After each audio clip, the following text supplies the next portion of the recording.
Today's a $5 million deal. Should I bring the trash along? Jade's words made my mind go blank. I could hear her laughing gleefully on the other end of the phone. Then the call ended, and the phone was turned off, making it impossible to reach her. She had planned this from the beginning. But there's something Jade doesn't know. The CEO of the client company is my brother. I put myself on the standby list for the next flight and called my brother. Up until now, I had endured her petty harassment. But I can't take it anymore. It's time for Jade to face reality. My name is Mary Walters, 26 years old. I work in the sales department of a trading company. Thanks to my cheerful personality, good people skills, and extensive product knowledge, my sales proposals are well received, and my sales performance is always at the top. I've even been recognized within the company and am often called the ace of the sales department. But of course, it wasn't smooth sailing from the beginning.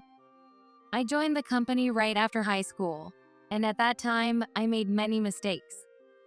Inadequate product knowledge has sometimes led to upsetting customers and failing in negotiations. Looking back, I was someone who hated studying and tried to get contracts with just smooth talk. The reason I joined the workforce right after high school was that I didn't want to study anymore. As a child, I was always compared to my brilliant brother. No matter how much I studied, I could never match his grades. Whenever my parents praised him, I felt like they were indirectly criticizing my performance. I went to school, had tutors, and even attended cram school, leaving no time to play, just studying every day. Even so, when I took the SAT for college, I scored lower than 600. On the other hand, my brother had scored nearly 1,600, and he ended up going to a university with higher standards. No matter how hard I tried, I couldn't surpass my brother.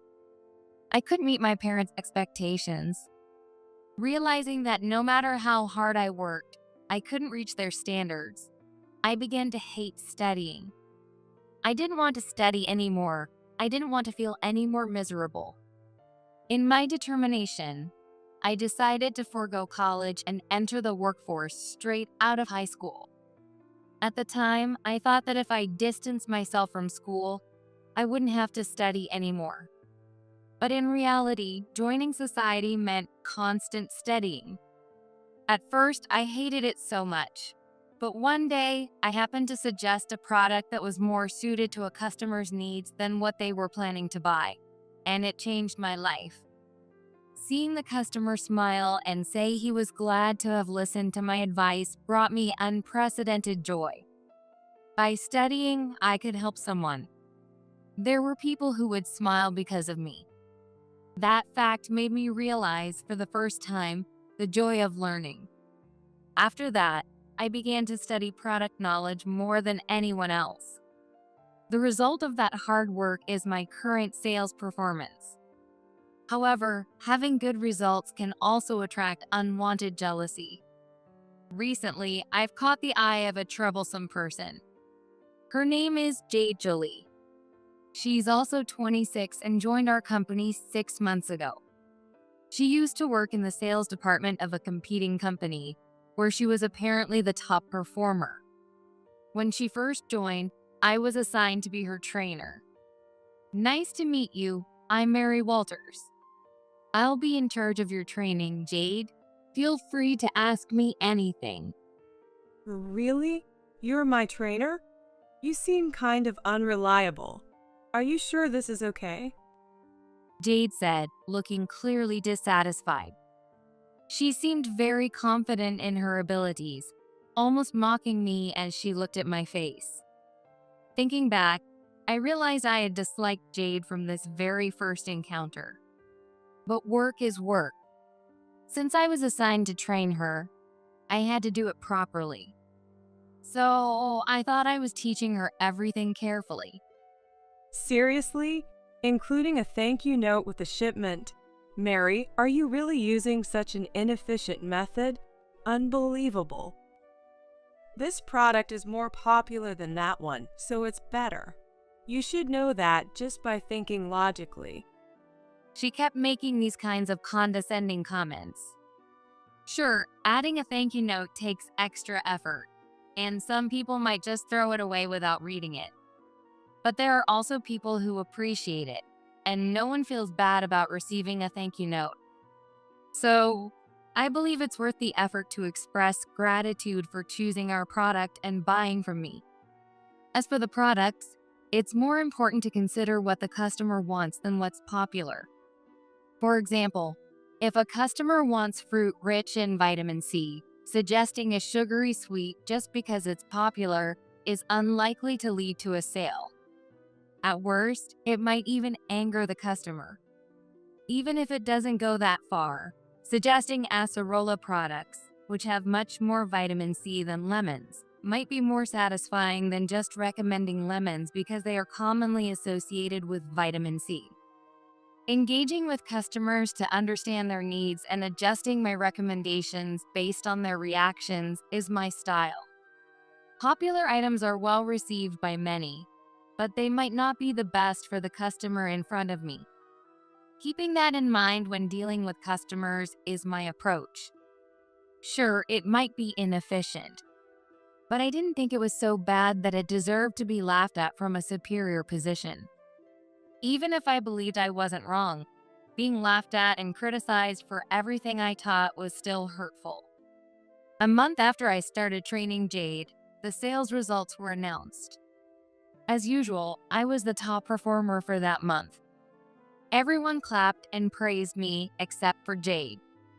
She glared at me with jealousy and bit her lip in frustration. From that day on, Jade's behavior towards me worsened. When I tried to teach her product knowledge, she'd mocked me, saying, "You're such a nerd for remembering all that detail." She even started spreading rumors that I was using my looks to get sales. Fortunately, no one believed her, but the clear malice was shocking. Had I done something to make her hate me? But Jade's training period was only a month. After that, she would be on her own and wouldn't bother me anymore. At least, that's what I thought, but I soon realized I was wrong. Her harassment didn't stop after the training period. At first, it was minor things. My pen would disappear, or the sticky notes on my computer monitor would be gone. I thought I had just misplaced them or they had blown away. But when I saw that all my schedules on the company's shared app had been deleted, I knew it wasn't just my imagination. Other things happened too. Documents I saved in the shared folder disappeared. Faxes and mail addressed to me ended up in the shredder bin before I could read them, and calls with customers were abruptly cut off.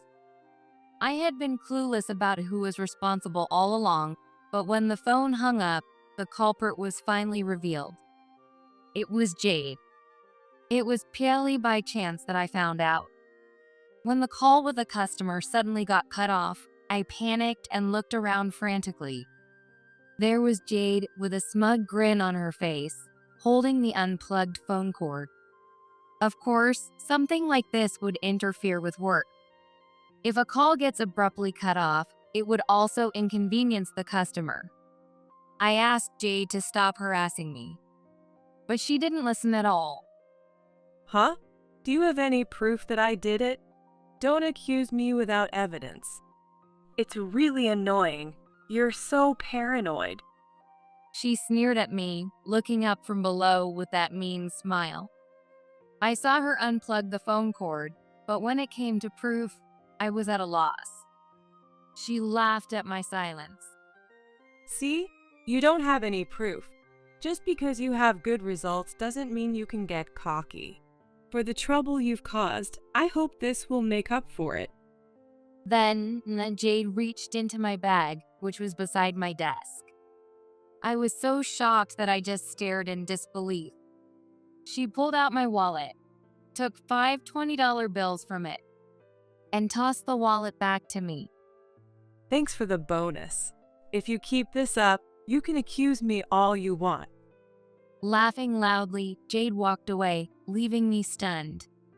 I thought this harassment was too much, so I consulted my boss. But without proof, my boss said it was hard to take action.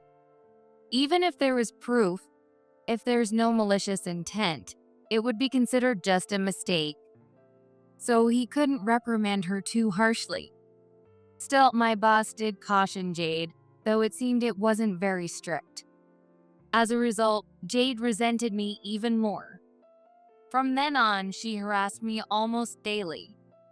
No matter how many times I registered my schedule, it would be deleted, and documents I created would disappear from the shared folder. Redoing schedules and recreating documents took extra time, slowing down my work. To catch up, I had to work more overtime. Since Jade started, my overtime hours had more than doubled. To avoid issues with phone calls, I told customers to email for non-urgent matters and to call my cell for urgent or important issues, citing problems with the office phone line. It was inconvenient for customers used to calling the office line, but better than having calls cut off mid-conversation. For mail and faxes that ended up in the shredder bin, I had to check the bin several times a day. It was a waste of time, but losing a customer's trust by not receiving something they sent would take far more time to fix. Building trust is hard, but losing it takes just a moment. Jade didn't seem to understand that. I've endured Jade's harassment for the past 5 months. But finally, something decisive happened. It was just a few days ago. I was chosen as the main contact for a major corporation that inquired about our products. This company is one of the leading medical device manufacturers in the country, with a top market share in the industry. If we secured a contract, it would be worth millions. Not only will I achieve this quarter's sales target, but it's also certain I'll be on the promotion track. Since it's such a big account, I'll have support as well. I was planning to choose a colleague I get along with, but Jade volunteered. Her extreme enthusiasm and self-promotion convinced my boss to assign her as my support. I didn't think I could work well with Jade, but it's work. I thought we'd both act professionally and manage to cooperate, at least on the surface. However, she didn't provide any support. Instead, she sent materials for her preferred products to the client without my permission. A close colleague discreetly informed me, so luckily it didn't become a significant issue. I quickly called the contact person, casually mentioning that I had sent some materials for products they might be interested in. I briefly explained the differences between the product Jade sent and the one they inquired about, and in the process, I identified the client's needs. I then arranged a detailed discussion.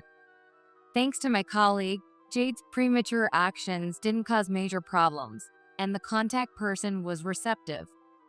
On the appointment day, I introduced the products they inquired about and, based on our prior conversation, recommended other suitable products. During the discussion, I identified more of the client's latent needs and recommended products that better matched their desires. This is my usual sales approach. Fortunately, the client appreciated my style, enjoying the detailed pros and cons of various products and finding the best fit for their company. We narrowed it down to 3 final candidates, left samples, and agreed they'd consult with higher-ups. 2 days later, the contact person informed me they decided to order one of the products. After discussing quantities and terms, I prepared a quote and sent it to them. The quote amount was $5 million. Jade was wide-eyed when she heard the news. Wow, that's a huge deal. I guess they went with the product I sent the materials for, right? Let me see the quote. She smirked and snatched away the estimate I had created, her smile freezing as she read it. That's only natural. The chosen product wasn't the one she had sent materials for. In fact, it wasn't even among the final 3 candidates. The product she promoted didn't quite meet the client's needs. It was like asking for a red vegetable and getting an orange bell pepper. Close, but not what they wanted. She sent them the materials about that kind of product. Looks like it didn't quite match their needs this time. Jade, could you book our flights? We're scheduled for a direct meeting with a client in 2 weeks. Let's go together. When I suggested that, Jade immediately broke into a grin. I thought she had finally calmed down and felt relieved. On the day of the meeting, I was left stranded at the airport. The meeting was scheduled for 1 p.m., and it was a 3-hour trip each way, so I planned to meet Jade directly at the airport without going to the office. The meeting time was an hour before the flight's departure. But when the agreed time came, Jade didn't show up. I was supposed to get my ticket from her before boarding. 10 minutes passed, then 15. I tried calling her several times, but Jade didn't answer. I started to worry if something had happened to her. As concerned as I was about Jade, I was also worried about missing the flight. I headed to the counter, explained the situation, and asked if I could still board. That's when I discovered a shocking fact. My ticket hadn't been reserved. Only Jade's was. With a pale face, I called Jade again. After several rings, she picked up. Sorry, I was busy with the boarding process and couldn't answer. Jade said this nonchalantly. I confronted her immediately. Jade, they said there's no reservation under my name for this flight. What's going on? In my panic and anger, I couldn't help but raise my voice. But Jade just laughed, clearly enjoying herself. Today is a $5 million deal. Should I bring the trash along? Her words made my mind go blank. I could hear her gleeful laughter on the other end of the line. Then the call ended, and she turned off her phone, making it impossible to reach her. She had planned this from the start. But there's something Jade doesn't know. The CEO of the client company is my brother. I put myself on the standby list for the next flight and called my brother, Kyle. I had tolerated Jade's petty harassment until now, but I couldn't take it anymore. It's time for Jade to face reality. Both the next flight and the one after that were fully booked, leaving me stranded at the airport. Then, finally, it was 1 p.m., the time of the meeting. Not even 15 minutes had passed when my phone rang. The caller ID displayed Jade. The call came much sooner than I had expected. Suppressing my laughter, I answered the phone. Hello. Where are you right now? Where? At the airport. You should know exactly where I am, Jade. You didn't reserve my ticket. Jade was momentarily speechless. I could even hear her grinding her teeth. Just get here quickly. The client's CEO says that if you don't come, the deal is off. Jade's panicked voice echoed through the phone. In the background, I heard a familiar voice speaking. With a tense tone, Jade responded, and a video call invitation appeared on my phone. My brother had likely instructed her to switch to a video call. As planned, I accepted the video call. Jade's pale face appeared on the screen, and she turned to look at me, her face growing even paler. The CEO and the manager, why are both of you with that trash at the airport? Seeing Jade's confusion, I stifled my laughter. Why were the CEO and manager here? The reason was simple. I had called them. The company I work for is one of several founded by my great-grandfather. His company, which began in retail, has now evolved into a Estelle company group, encompassing numerous subsidiary companies. One of them is the company I work for. The current CEO of the company I work for is my father's younger brother, my uncle. My great-grandfather was a shrewd businessman who founded many companies. He built a major corporation with a wide range of businesses, including food and beverage, fashion, telecommunications, and logistics. My brother, despite growing up in this environment, didn't rely on the legacy and started his own company. In about 10 years, he climbed to the top of the industry. As a child, he was often called the reincarnation of our great-grandfather. Now, I understand why I could never measure up. Back to this morning after Jade abandoned me, I called my brother, the client's CO, and my uncle, our company's CO. Of course, I also informed my supervisor and the manager of the department. If the person in charge couldn't attend such an important meeting, it was only natural to report it. My uncle. I informed him before my superiors did. This deal was worth $5 million, a significant transaction for our company. When chaos ensued, my brother said, Let's teach the fool who came without the person in charge a lesson. With that, even the CO and the manager decided to join. Calling someone's sister trash is quite disrespectful. My sister? This trash is the CO's. I heard my brother's displeased voice on the phone. Jade blinked in surprise at his words. My brother glared at Jade, who kept repeating trash. But Jade, not noticing, lit up and became even more smug. So, you were favoring her because she's your sister. Kyle, that's not good for the company. Look, I've brought a new proposal. This product is much more popular than the one that Trash suggested. Enough.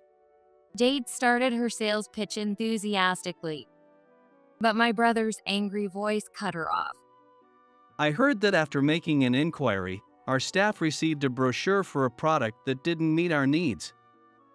You sent it, didn't you? Our staff was puzzled, thinking the person in charge wouldn't send such a thing, and now I understand why. What?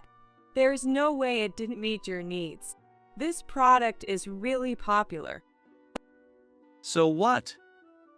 No matter how popular it is, if it's not what we need, it's useless. My sister, the person in charge, patiently worked with us, genuinely understanding our problems and finding solutions that suited us. She clearly explained both the advantages and disadvantages of the products. We decided to do business with your company because we believed we could have an honest relationship with her. If you plan to replace her with someone like you, who only sees things superficially and pushes popular items without understanding the client, we'll cancel this deal. Hearing my brother's angry voice, my heart swelled with emotion. I never imagined he thought so highly of my work. Knowing my brother's true feelings warmed my heart. I deeply apologize. It's my responsibility for not supervising my subordinate properly.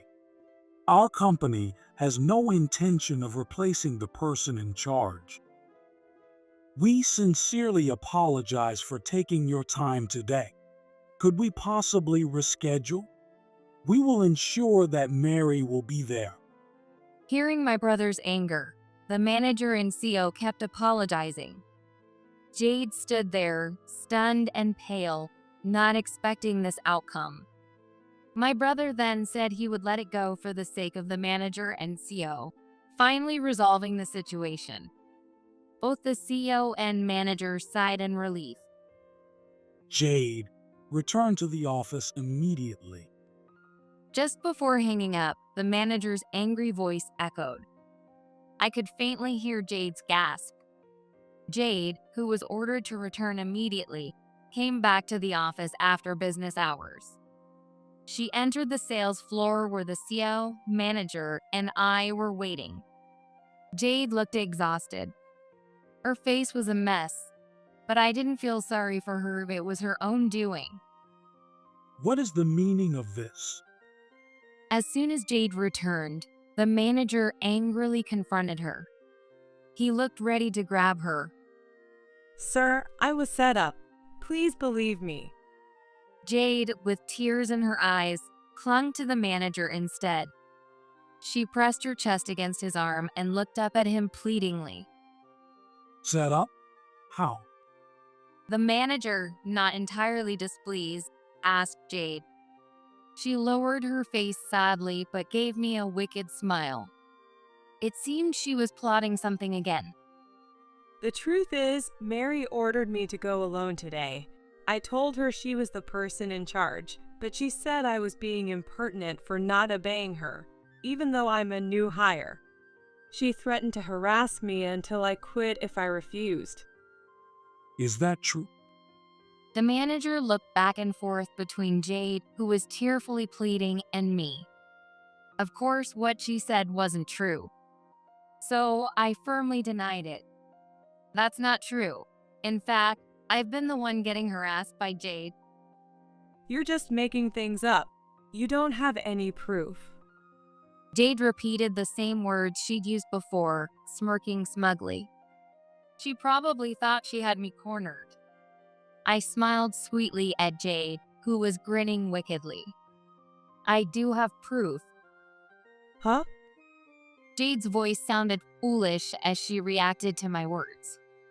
Ignoring her, I pulled out my phone from my pocket. I opened the latest audio file.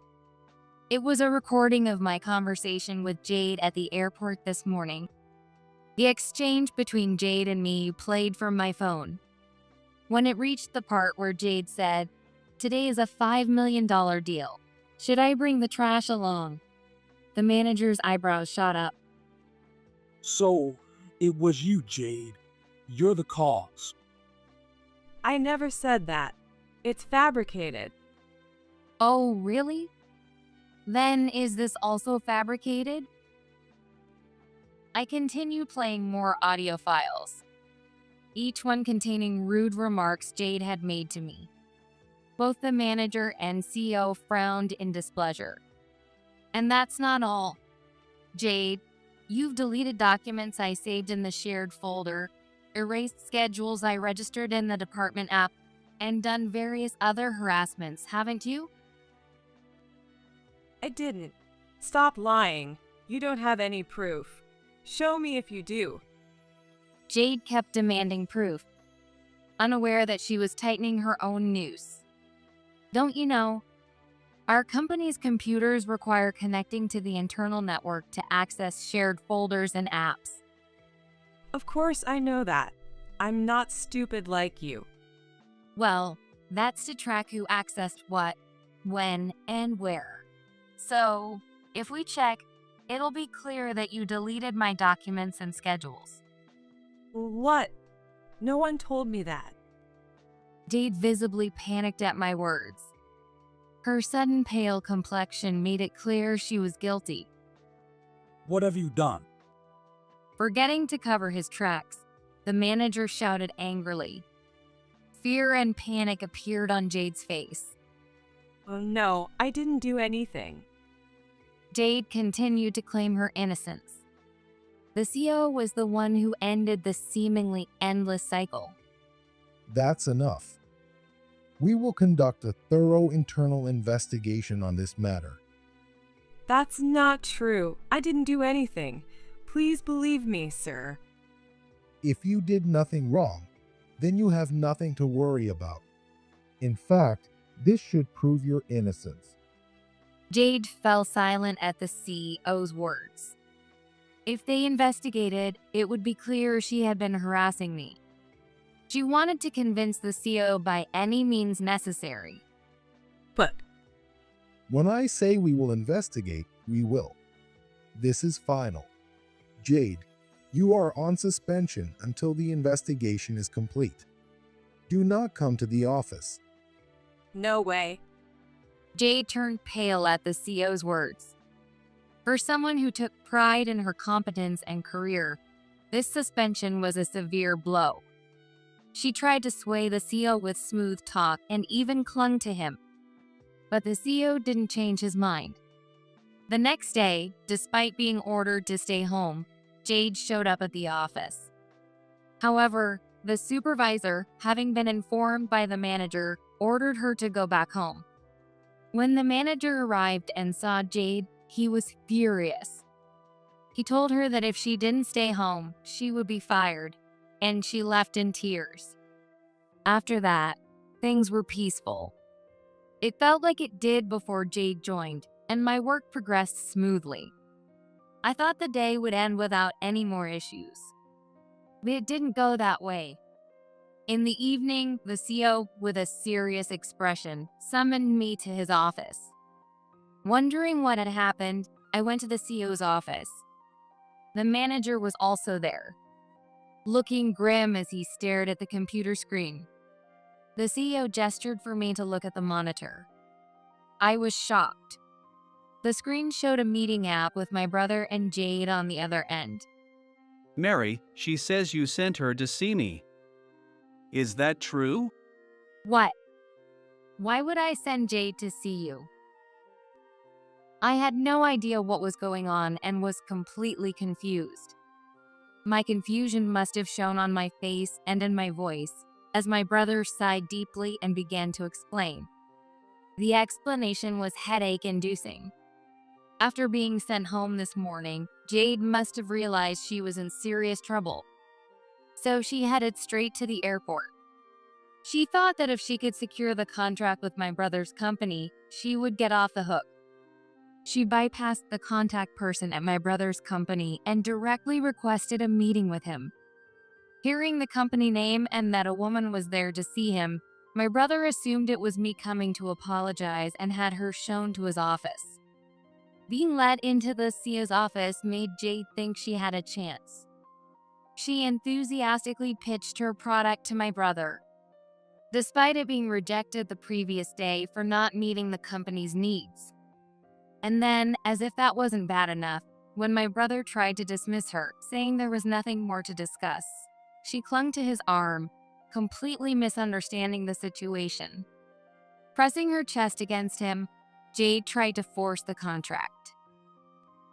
That act finally made my brother furious, and he demanded, "Are you mocking me?" He called the CEO to complain. Of course, the CEO couldn't believe that Jade, who had been put on leave, was at my brother's company the very next day. After switching to a video call through a meeting app and confirming that Jade was indeed there, the CEO was enraged. He called in the manager to ask what was going on. But the manager also couldn't understand how the subordinate he sent home that morning ended up at my brother's company. Under intense questioning from 3 people, Jade, caught off guard, lied that I had ordered her to use her charm to secure the contract. I let out a big sigh. Why did Jade hate me so much? I couldn't think of a reason, but I needed to make my innocence clear. I understand the situation. Those claims are not true. In fact, yesterday, it was agreed that you would forgive us this time for Jade's outburst, out of respect for the CEO and manager. Even if an apology visit was necessary, sending the offending person alone to secure the contract is out of the question. And demanding she secure the contract? That's absurd. Doing such a thing offers no benefit to our company, only disadvantages. That's true. However, given the repeated disrespect, I cannot simply let this go. My brother's words made the CEO, manager, and me all nod in agreement. We understood his position completely. Understood. What would you like us to do, President Walters? I addressed him as the CEO, not my brother, to show I understood this was a professional matter. My brother seemed to give a slight smile. Our company cannot continue business with an individual who has repeatedly caused issues, doesn't understand the problem, and shifts blame to others. Such a person is untrustworthy both professionally and personally. Are you asking us to fire Jade? When I asked for clarification, my brother nodded slightly. Wait, please. Anything but that. Jade, who had been silent, suddenly cut in, realizing she couldn't let this happen. She's audacious to delegate everything up to this point. Her face had turned ashen. I was wrong. I apologize. I won't call you trash or mock you again. I won't delete your files or schedules daily. Shred your mail and faxes before you see them, or unplug the phone while you're on a call. Please help me. He's your brother, right? Ask him to forgive me for your family's sake. Jade's selfish pleas continued. Why did she think I would help her? After everything she had done, I felt only disdain, not sympathy. So I responded clearly. No, even if I convinced him, it wouldn't matter. My brother doesn't have the authority to decide staffing here. The CO, my uncle, did hold that authority, so perhaps the family plea might work. But I chose not to mention that. On the screen, Jade crumpled to the floor. Seeing her face full of despair gave me a small sense of satisfaction. Jade was picked up by the manager that same day. The CO decided that she might cause more trouble if left alone, even after being told to go home. The next day, Jade was terminated immediately, even before her probation period ended. It didn't end there, as she was also sued for substantial damages by the company.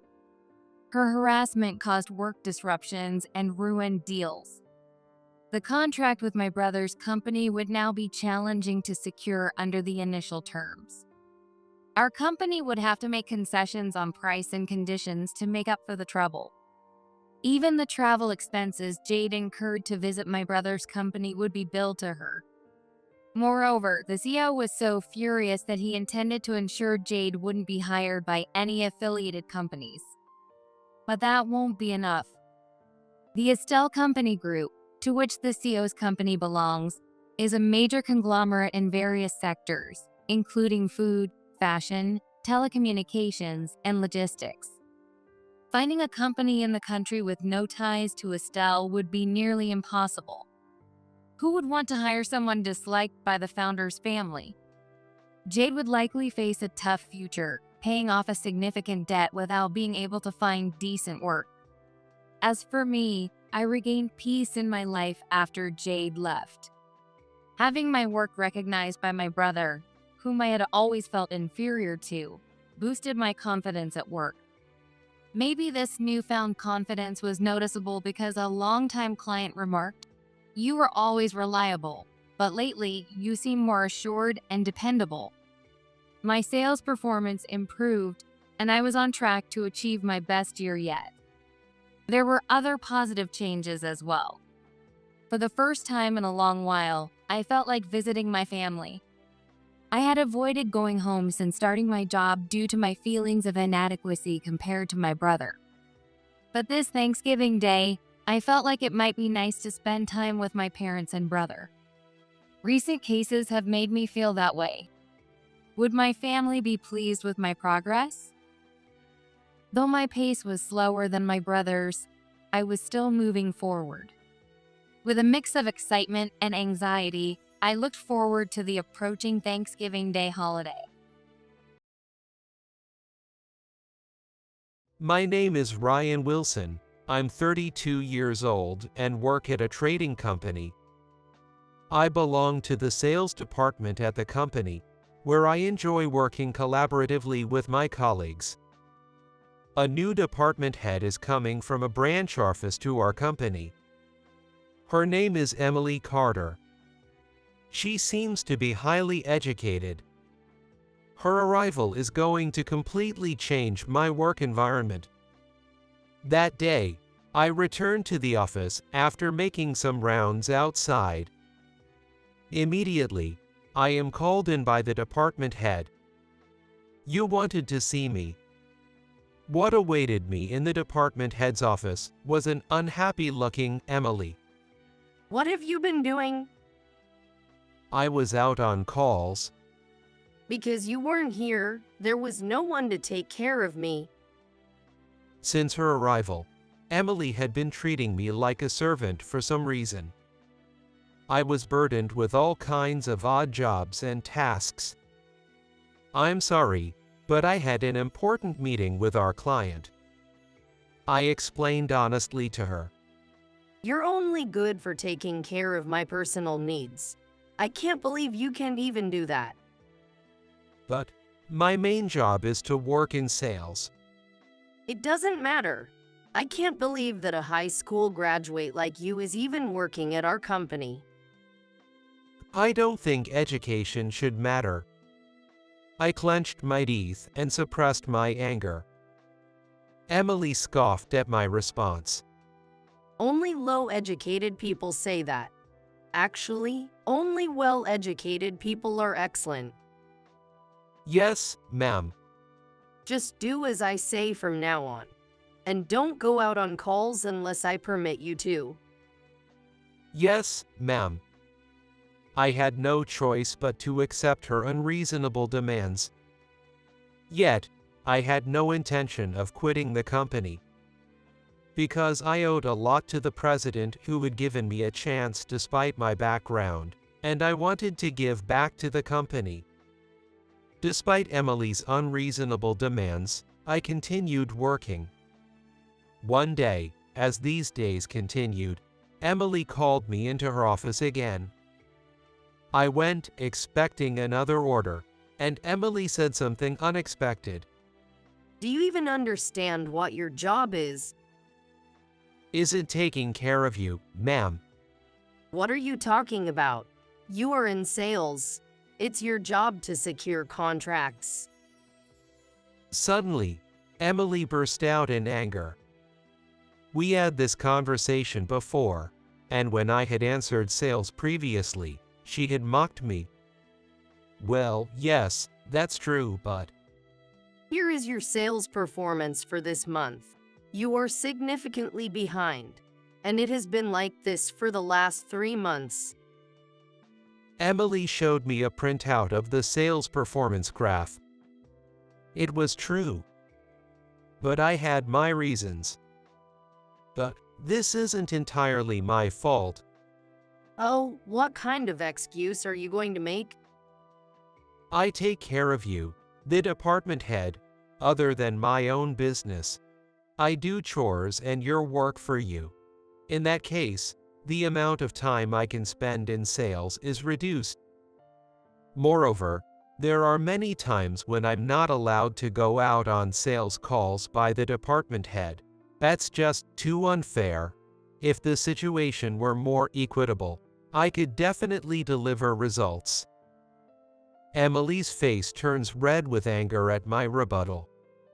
A high school graduate like you working properly doesn't benefit us at all. If you were any good, you'd manage to get results in sales while also doing errands. If you can't do at least that, there's no point in employing you. That's absurd. From my point of view, it's absurd that someone like you is working here. If you were really grateful to the company, you wouldn't have any complaints. But I wasn't hired by you, and I think doing my job properly is the best way to repay the company. That's why I'm telling you, you're not repaying us. Everyone, including the president, is spoiling you too much. I despair that she refuses to listen to any of my opinions. Could you at least do a little less chores? Then I could repay you with better sales results.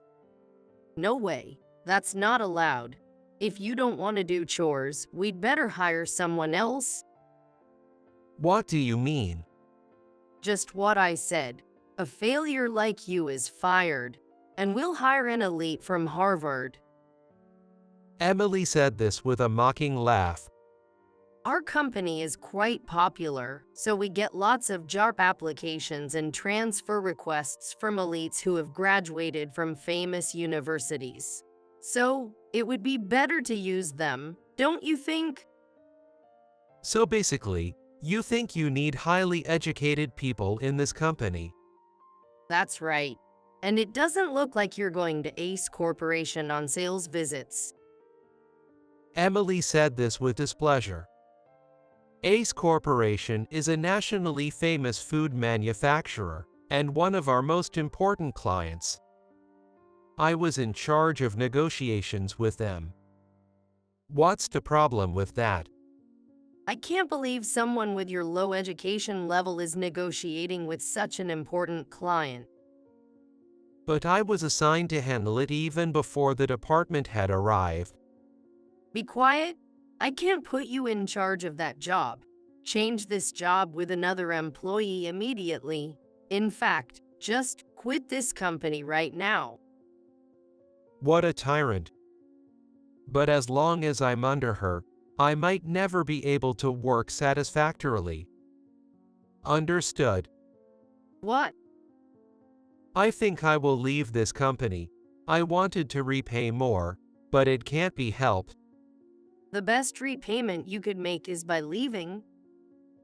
I ignored Emily's sarcasm and left the department head's office. I then began preparing to leave the company. The next day, the executive vice president appeared in the sales department. Emily approached him with a nervous rubbing of hands. Oh, what can I do for you? The executive vice president looked sternly at Emily. Head to the company's reception room immediately and bring Ryan with you. Hearing the executive vice president's voice, I was startled. I immediately got up and headed to the reception room. Along the way, Emily, assuming I had messed something up, kept making snide remarks. However, since I couldn't think of anything I had done wrong, I didn't reply. Anxiously, I entered the reception room where the president was waiting. And his face was pale. What? Emily, who entered behind me, was lost for words. But it wasn't because of the president. Tom, the president of Ace Corporation, was sitting beside our president. He is 60 years old, but his power has not weakened. Well, what brings you here today? Emily quickly tries to gauge the mood with her words, but Tom remains silent. Anyway, both of you, please sit down. Prompted by the president, we sit across from Tom. So, what can I do for you? Emily tentatively asks Tom. Yesterday, there was a communication from your company to ours. It was about changing the person in charge of our contract. I wanted to discuss that. At Tom's words, Emily's face stiffens. That's because, until now, Ryan here has been in charge. But actually, he's decided to resign. So, we had to change the person in charge. I see there were such circumstances. Ryan has been associated with our company for a long time, and I really relied on him. So it's a sad story. Hearing this, I bow my head slightly. By the way, may I know why you resigned? Well, that's... No, that's really his private matter. Sensing danger, Emily cuts me off. No, it's okay. I smile at Emily. Emily gave me a look that said not to say anything unnecessary. However, I ignore it and honestly explain the situation.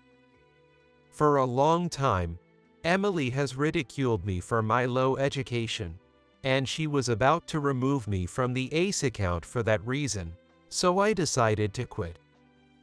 As I state this clearly, the president slumps his shoulders and covers his face with his hand.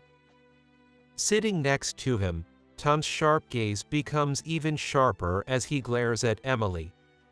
Is that true? Under pressure, Emily makes excuses. I didn't judge him solely by his education. He actually hasn't been delivering results in sales. So I advised removing him from the charge considering his capabilities. Our contract with ACE is irreplaceable for our company. I see. Is that indisputable? Yes, it's true my sales performance was not good. However, the reason lies with the department head. She burdened me with menial tasks because of my low education, which took away my time for sales, leading to poor performance. That's just an excuse. I don't think so. Honestly, I was often denied permission by the department head to make outside sales calls. It's hard to achieve good sales performance under these conditions. Tom turns his gaze to the president sitting next to him. It seems there is quite a problem with your department head. That is certainly true. Wait a minute. Emily outright contradicts.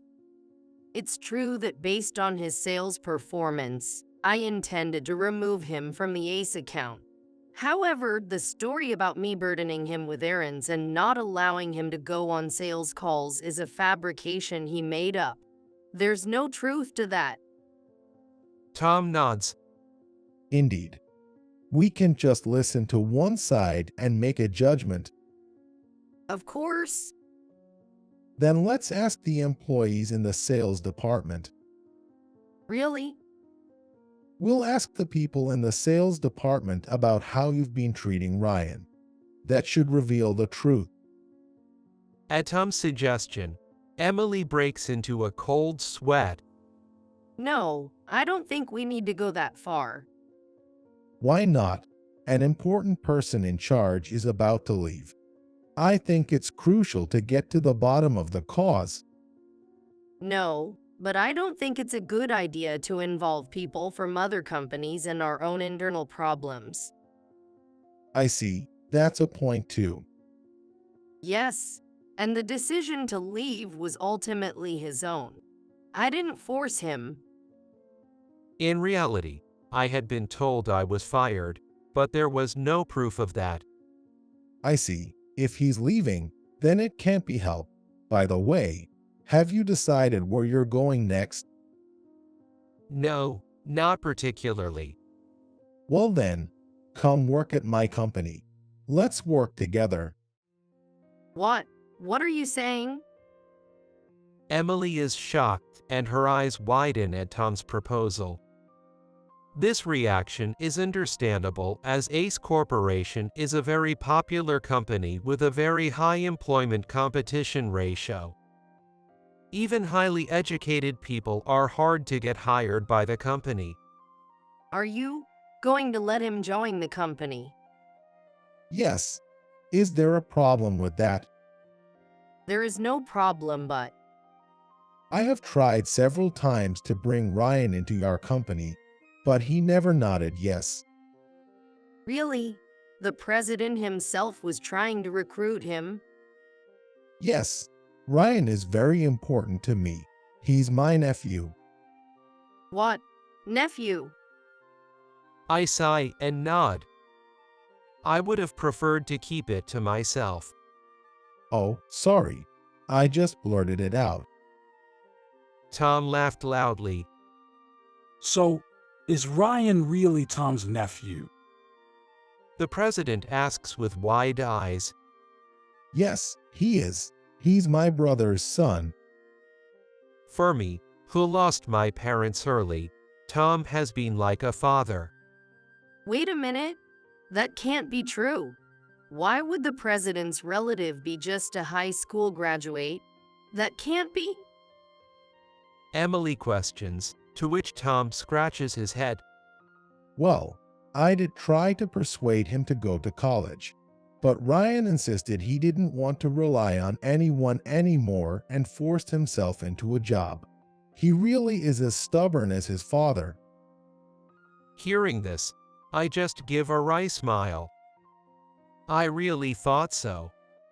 But I'm relieved that he turned out to be such a capable man. Emily scoffs at Tom's words. Capable. With all due respect, Ryan hasn't had much success in sales. How can you call such a person capable? Tom's face turns serious as he listens to Emily's words. He doesn't look angry, but then turns to face Emily.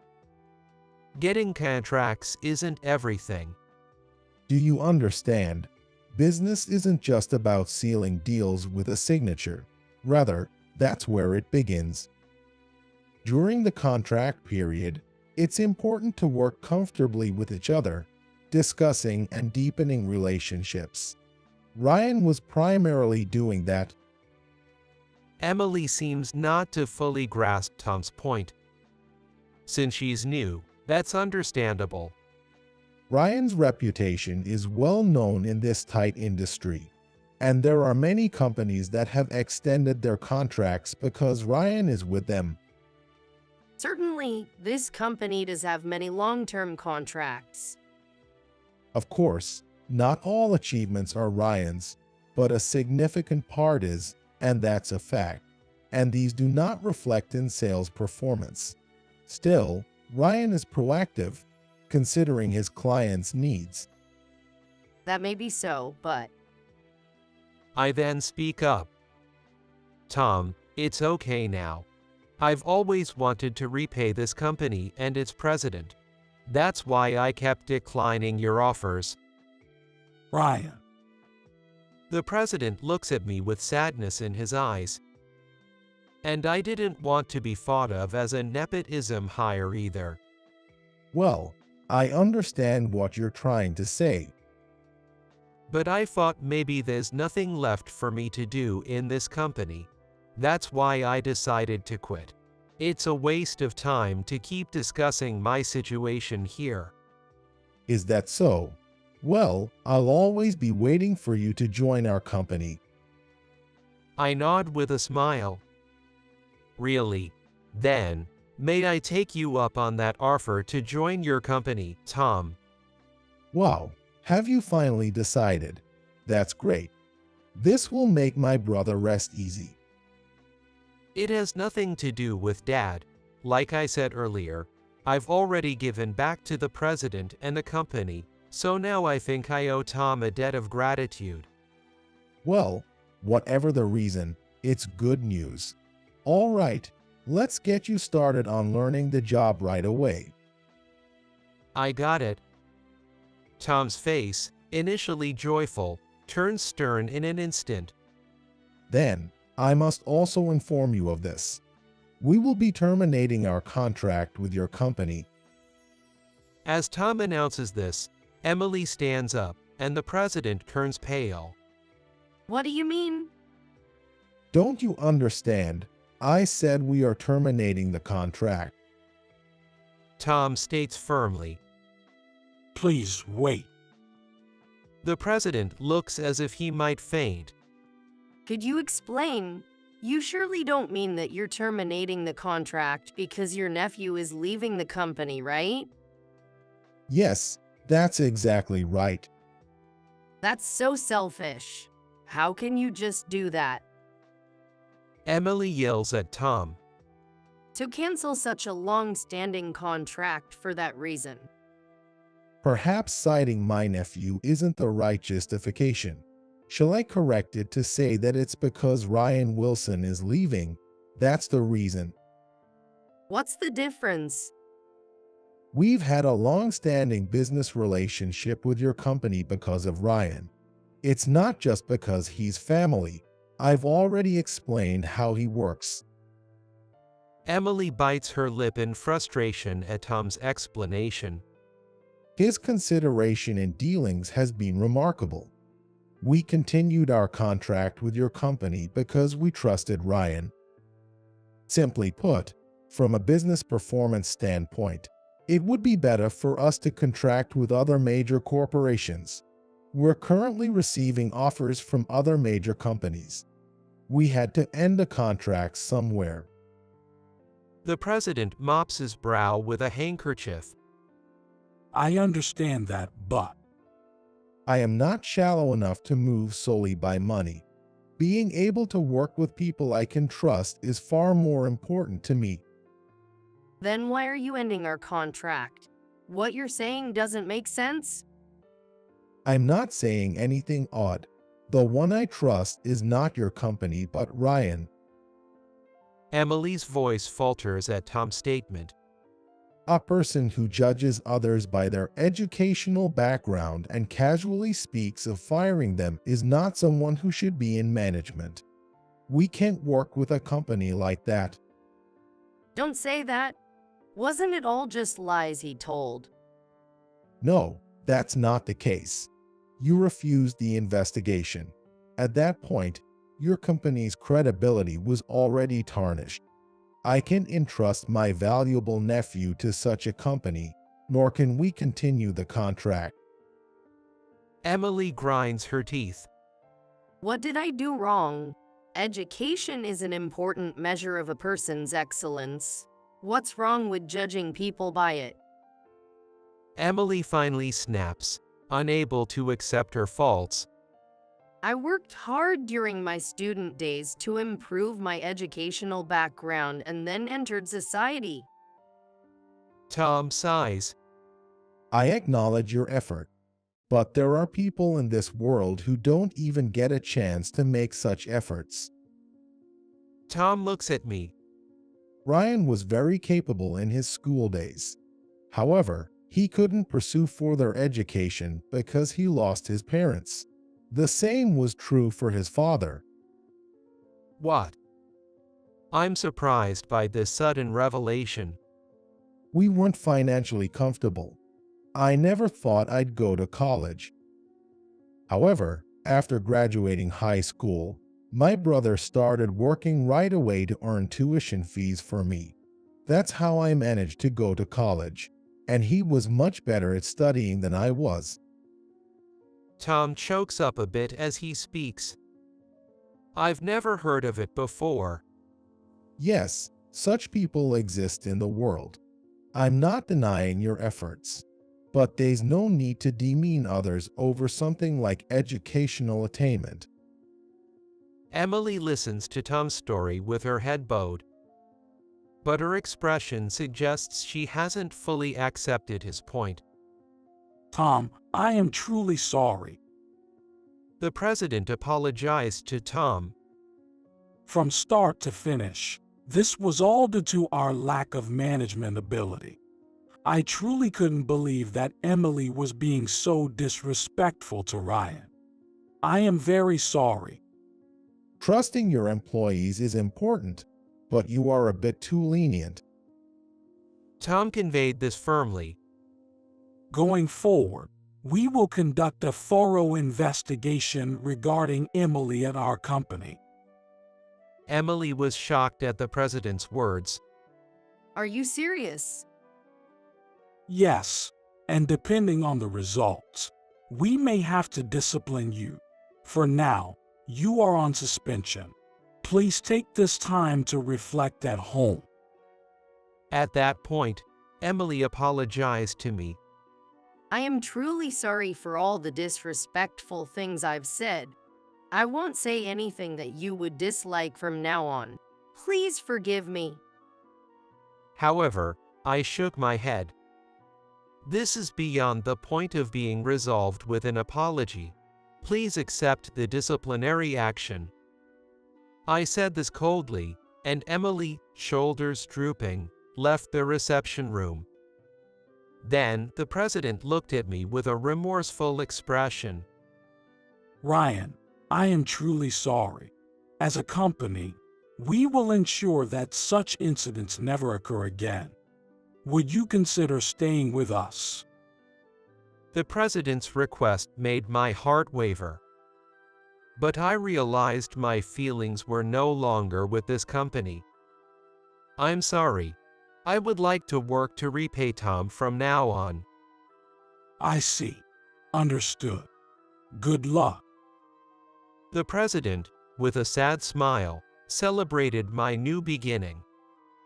Subsequently, the internal investigation revealed Emily's misconduct in full light.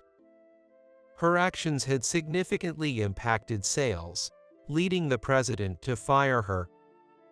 Afterward, Emily struggled to find re-employment and ended up working part-time to make ends meet. Following her dismissal, out of gratitude to my former company, I suggested to Tom that he should reinstate the contract with my previous company. Tom reinstated the contract, and my former company continued its operations without facing closure. As for me, I was warmly welcomed into Tom's company. I made significant contributions to increasing sales and, recognized for my efforts, I was appointed to be the executive starting next spring. My name is John. I'm 43 years old. I'm the head of the sales department. My team is full of talented people, and I feel blessed to work with them every day. I have a father who is a businessman, and I work hard every day to someday catch up to him. Despite these fulfilling days, there's one thing that bothers me. It's the senior management. The executives are casting a dark shadow over this company. Among them, Alice is particularly terrible. All she thinks about is how to make easy money until retirement. She doesn't care about what happens after that. So even if I propose organizational reforms that might cause some pain in the short term, they are quickly rejected. Moreover, she casually crushes any new projects my team brings up, citing costs. No matter how much I negotiate with Alice, she just won't take me seriously. As an executive, Alice has a lot of decision-making power, and nothing I say seems to change that. And it's not just Alice. The other executives are all the same. They only care about their own life after retirement, not the future of the company or the younger employees. Recently, a contract with a business partner was canceled without my consent. I protested fiercely at that time. However, Alice gave some nonsensical reason for canceling the contract, saying it was pointless. It was an important client for our company, but Alice just didn't get it. Yet, she has the nerve to call me, the department head, and berate me for poor sales performance. She's just a terrible person. But still, we kept working hard for the company. Then, something happened.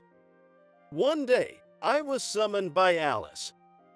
Reluctantly, I headed to the meeting room. Alice was there waiting. "Did you want to see me?" Yes, I have something I need to tell you. "Okay." Our company is going to be sold. "Oh yeah." You're not surprised. There have been rumors about it for a while.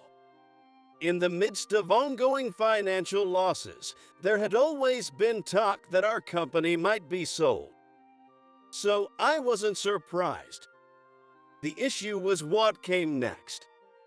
Do you understand what caused this situation? "It's your fault." I swallowed my words. "What is it?" It's the fault of your sales department. If you had done your job properly, this wouldn't have happened.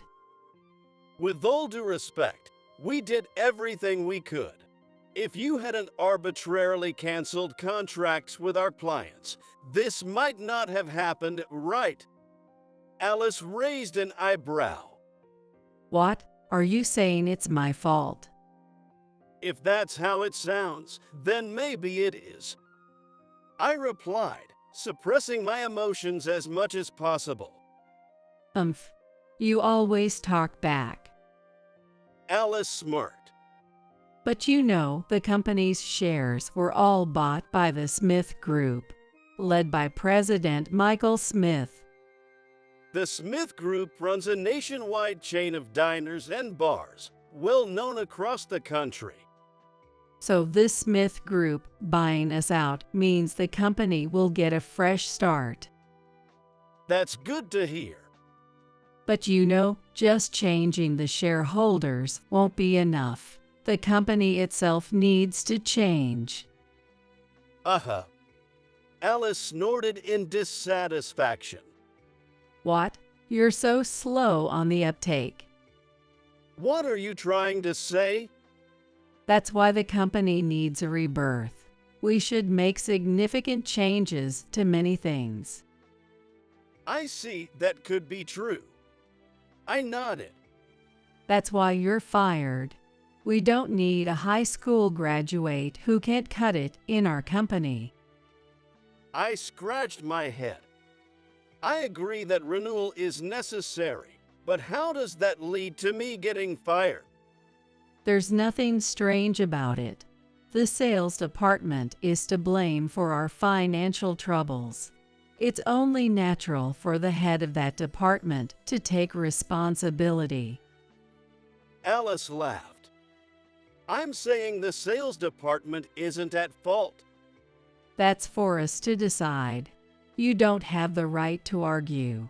Plus, now that the Smith Group, a big company, has become a shareholder, do you think they want a high school grad leading the sales department? I've been promoted because of my performance, not my education. Your hiring was odd too. I heard you came from abroad, but didn't you bypass the usual recruitment process? That's irrelevant. It happened over 20 years ago. I was evasive. Well, it doesn't matter. You're fired anyway. Might as well change up the sales department too. They're all too outspoken against me. I glared at Alice. So, anyone who doesn't follow your line gets fired. It's for the good of the company. I turned my back on Alice. I see. I understand your method now. I left the meeting room. The next day, the shareholders' meeting was held. The CEO, Bob, was there, and Alice was slightly nervous. Then, the new shareholder, Michael Smith, appeared. Alice immediately tried to ingratiate herself with him.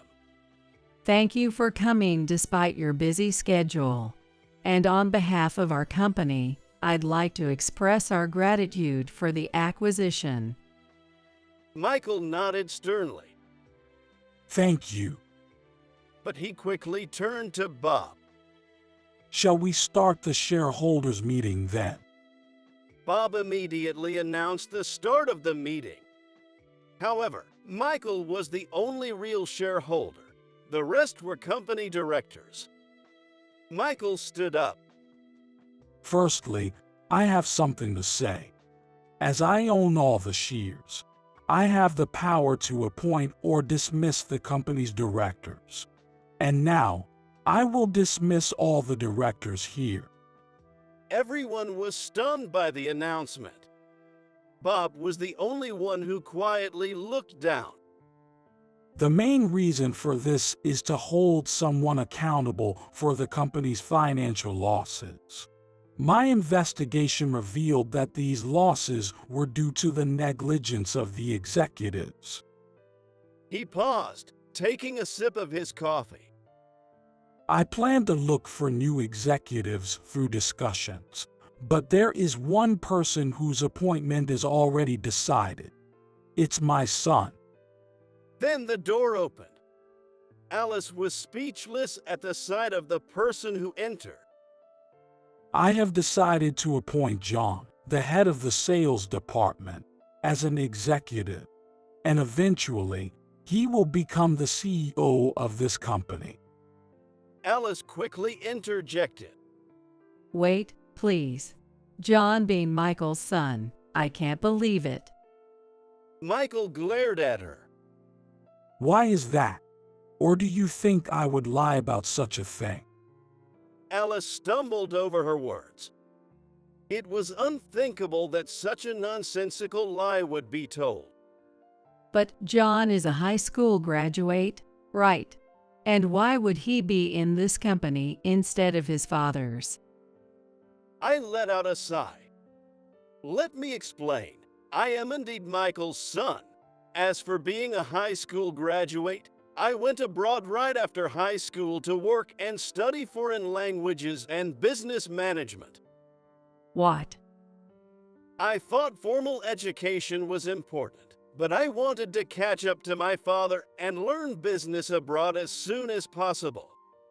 As I explained, Michael smiled proudly. He's got the same gutsy drive as me.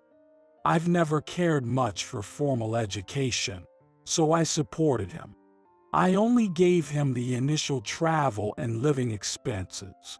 He earned the rest on his own. And about the company, I could have worked under my father's corporation, but I wanted to see how my skills would fare on my own. Being the CEO's son might make people tread lightly around me. I thought it would be better to work somewhere no one knew me. After my explanation, Alice seemed to understand, but she still had objections. Even so, appointing someone just because he's your son is wrong. This is not how a healthy business should operate. Michael was unfazed by her rebuttal.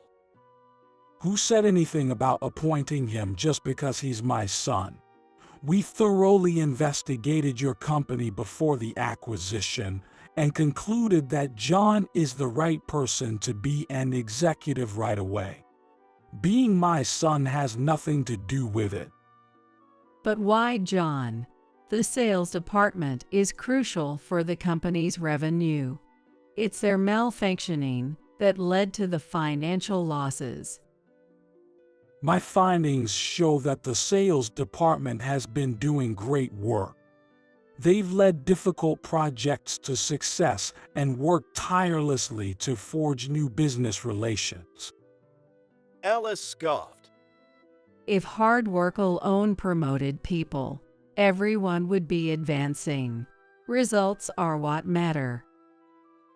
Indeed, you make a good point. Of course. However, achieving results seems to be a Herculean task here. What do you mean? Well, no matter how many new contracts the sales team secures, they get arbitrarily canceled, or their innovative projects get squashed. At Michael's words, Alice reacted. That must be what John told you, right? But that's a blatant lie. He's just shifting the blame to us. None of that ever happened. Alice vehemently denied the accusations. Is that so? A blatant lie, you say? Yes, that's right. I never heard this story from John. Ha, then who told you that? I found out from various people, like the presidents of companies whose contracts were suddenly canceled. Michael sighed regretfully. How many times must I say I don't play favorites just because he's my son before you'll trust me? Well, that's... I did a thorough investigation. Obviously, I also looked into external companies. The partners were very confused when you executives abruptly canceled contracts with them. Such reputation spread quickly in this industry.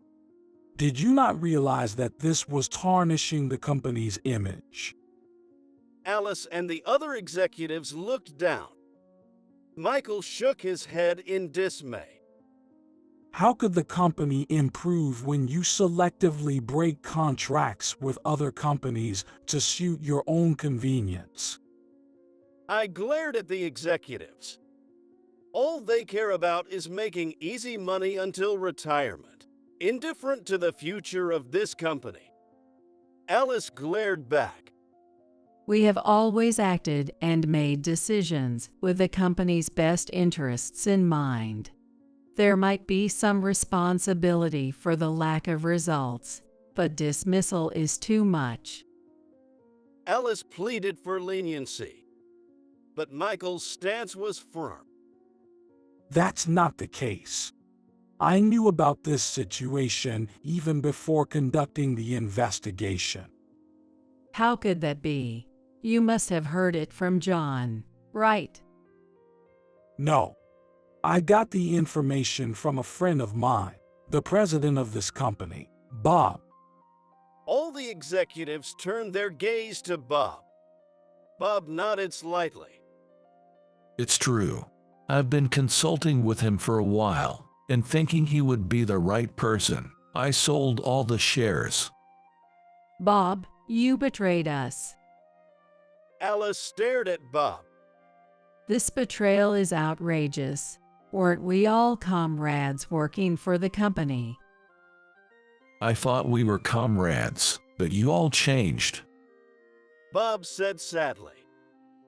Bob lamented how the executives changed after the company's profits increased and they started earning more. Bob nodded again. He hoped things would go back to how they were, but instead, it got worse, leading him to decide on selling the company. Dismissing all the executives was also his wish. Naturally, Alice was vehement. Don't joke with us. Why are we the only ones to blame? You are part of this too. You're just trying to save yourself with the help of a friend. That's not true. Of course, I plan to step down eventually, but until a new CEO is decided, I need to stay. I fully support John becoming the CEO. He is very capable, but he can't become CEO immediately. Until then, I plan to remain as CEO. The reason I chose this company is that Bob was a friend of my father. I trusted him and joined the company. Bob was good, but I never imagined the directors would be so corrupt. I said it firmly, and Alice glared at me. This is unacceptable. Why? As the sole shareholder, I have the right to dismiss and appoint directors. Even if it's legal, the employees won't be happy about it. No matter how reasonable the reasons are, they will conclude that you just wanted your son to be a director and will react against it. Then the company will truly fall apart. Alice's words were echoed by the other directors. At least let us stay on board and change the method to appoint John as a director. Alice seemed pleased with her plausible argument. However, I countered. Don't worry about that. No one wants you to remain as directors. What? What are you talking about? Don't make things up. I'm not making anything up. I've been conducting interviews with the employees of this company for months. At my explanation, Alice's face contorted. Interviews? What's that? There have been rumors for months about the company being acquired, so I asked what changes the employees wanted to see after the acquisition. Remarkably, over 70% of them wanted a renewal of the directorship. I showed the documents to Alice. Seeing the documents, Alice became furious. Don't joke with me. This could easily be fabricated. This is no reference at all. I see. That's certainly a possibility. I nodded. How about we conduct a company-wide survey now? The information I gathered is a few months old and might be outdated. Perhaps now, more than 80% might be in favor of renewal. All the directors looked pale. Michael nodded happily. That makes sense. It's fair to check right now to get everyone on board. But Alice quickly retorted. Wait. Such a survey lacks legitimacy in decision-making. How so? We weren't chosen by a popularity contest. We were appointed as directors because we delivered results. Indeed, that's true. Michael nodded. Such surveys tend to become popularity contests. We have made unpopular decisions thinking about the company's best interest. Well, there's certainly a chance it could turn into a popularity vote. Exactly. And if we all get dismissed, it will open up director positions. There will be no shortage of people who support our dismissal to grab that chance. Therefore, I oppose conducting such a survey. That's a valid point. Then Michael looked at me. So, the survey seems inappropriate as reference material. What do you think? Yes, I guess there's no helping it. I nodded in agreement. Thank you. Let's discuss the future management policies of the company. No, that will happen after your dismissal. Michael cut Alice off sharply. But we just established that the survey is invalid.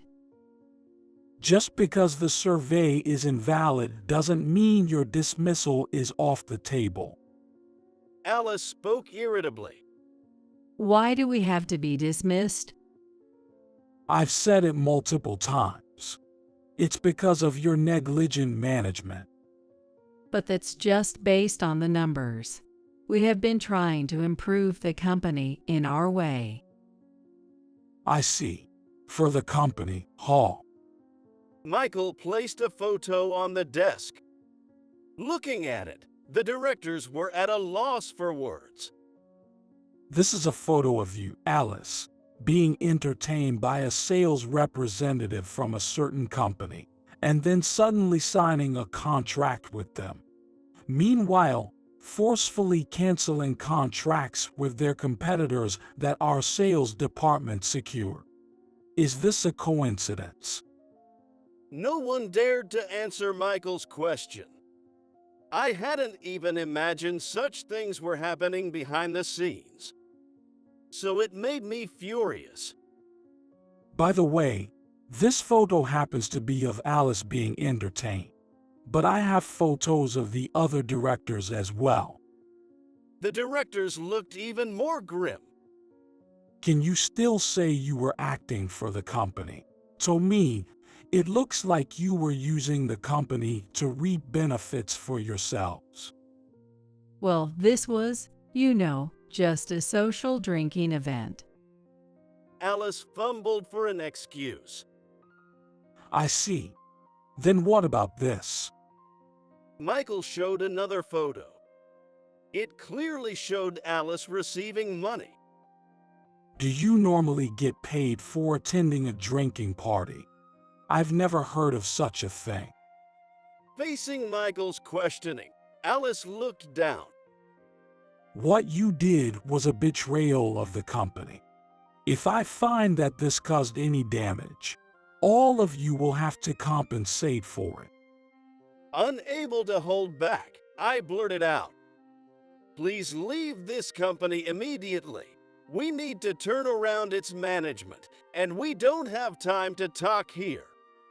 With my stern command, the directors dejectedly left the meeting room.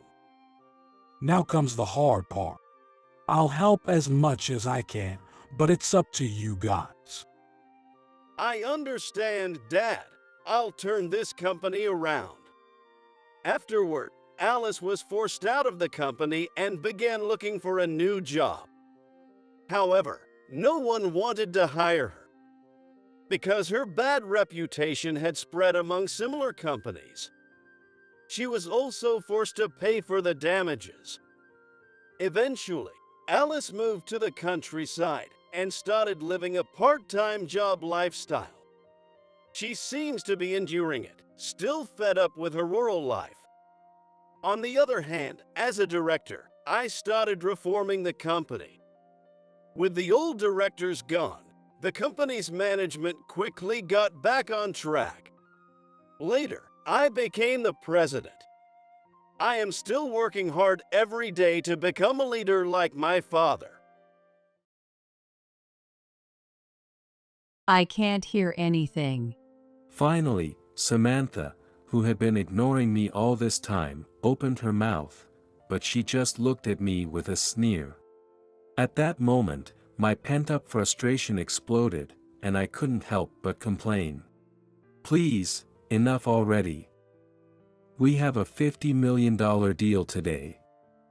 Take this seriously." Oh, I hear something. Maybe it's a fly buzzing around. With that, Samantha grabbed a can of bug spray nearby and started spraying it at me. Maybe now I won't hear that annoying sound anymore? She laughed as she said this, watching me cough. Seeing this, I was shocked and realized that no matter what I did, it was pointless, so I decided to give up trying to reason with Samantha. Fine, I'll get out of your way. With that, I left the department. Oh, finally got rid of that pesky bug. She watched me leave, smiling with satisfaction. But 3 hours later, due to Samantha's neglect, she would face a nightmare. My name is Tom, and I am a 43-year-old man. I currently work in the sales department of Johnson Construction Corporation, a major construction company. I've always had a personality that made it hard for me to take a deep interest in things, so even during my school years, I never got passionate about anything and just went with the flow. Due to my parents' recommendation, I enrolled in a local university, where I didn't join any clubs and just attended classes before heading home. When it came time for job hunting, I didn't have any particular career aspirations. However, because my father was involved in the real estate industry, I had a slight interest in it compared to other industries, so I interviewed with numerous real estate companies. As a result, I was fortunate enough to get hired by one company. After graduating from university, I joined the company and was assigned to the sales department, where I learned the ropes and sales techniques from my senior colleagues. At first, I struggled with the unfamiliar work and found the tedious tasks frustrating, but gradually, I got used to the job and started taking a proactive approach. I began actively engaging in sales activities, achieving good results, and becoming someone my colleagues could rely on. However, after 20 years, a major turning point came into my life. I was scouted by the Johnson Construction Corporation where I currently work. Although I really liked the real estate company I was with at the time, I also had an interest in the construction industry, so I explained the situation to the president of the company I was working at that time and sought his advice. I was prepared for him to try to stop me, but he readily agreed and encouraged me, giving me the push I needed. When I switched to the construction industry, I was once again placed in the sales department, starting a new chapter in my career. The work at the new job was tough, but I threw myself into it wholeheartedly and enjoyed every day. A year has passed since then, and I've gotten quite accustomed to the company's operations, handling my sales duties independently. The workplace atmosphere is great, and relationships with my colleagues are smooth, but there's one person who's a bit of a problem. That person is Samantha, the head of the sales department. Tom, what are you daydreaming about? If you have time to slack off, get to work. She's always on my case with her harsh words. When I first joined, she was a team leader, but she recently got promoted after the previous department head retired. She has a lot of pride and looks down on those around her on a daily basis. Especially since I was a mid-career hire, I became a target of her harassment. Hey, are you listening, Tom? Do you even have any motivation to work? You're already an incompetent mid-career hire, so get it together. Yes, I'm sorry. Samantha's harassment escalates day by day, and recently she's been calling me useless and insulting me. Moreover, she's been clearly increasing my workload compared to other subordinates for the past few days. Tom, here's some additional work. The deadline is tomorrow. What? Tomorrow?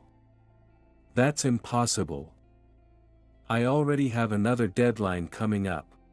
When I refuse the work, she immediately furrows her brow and starts to get angry. What are you talking about?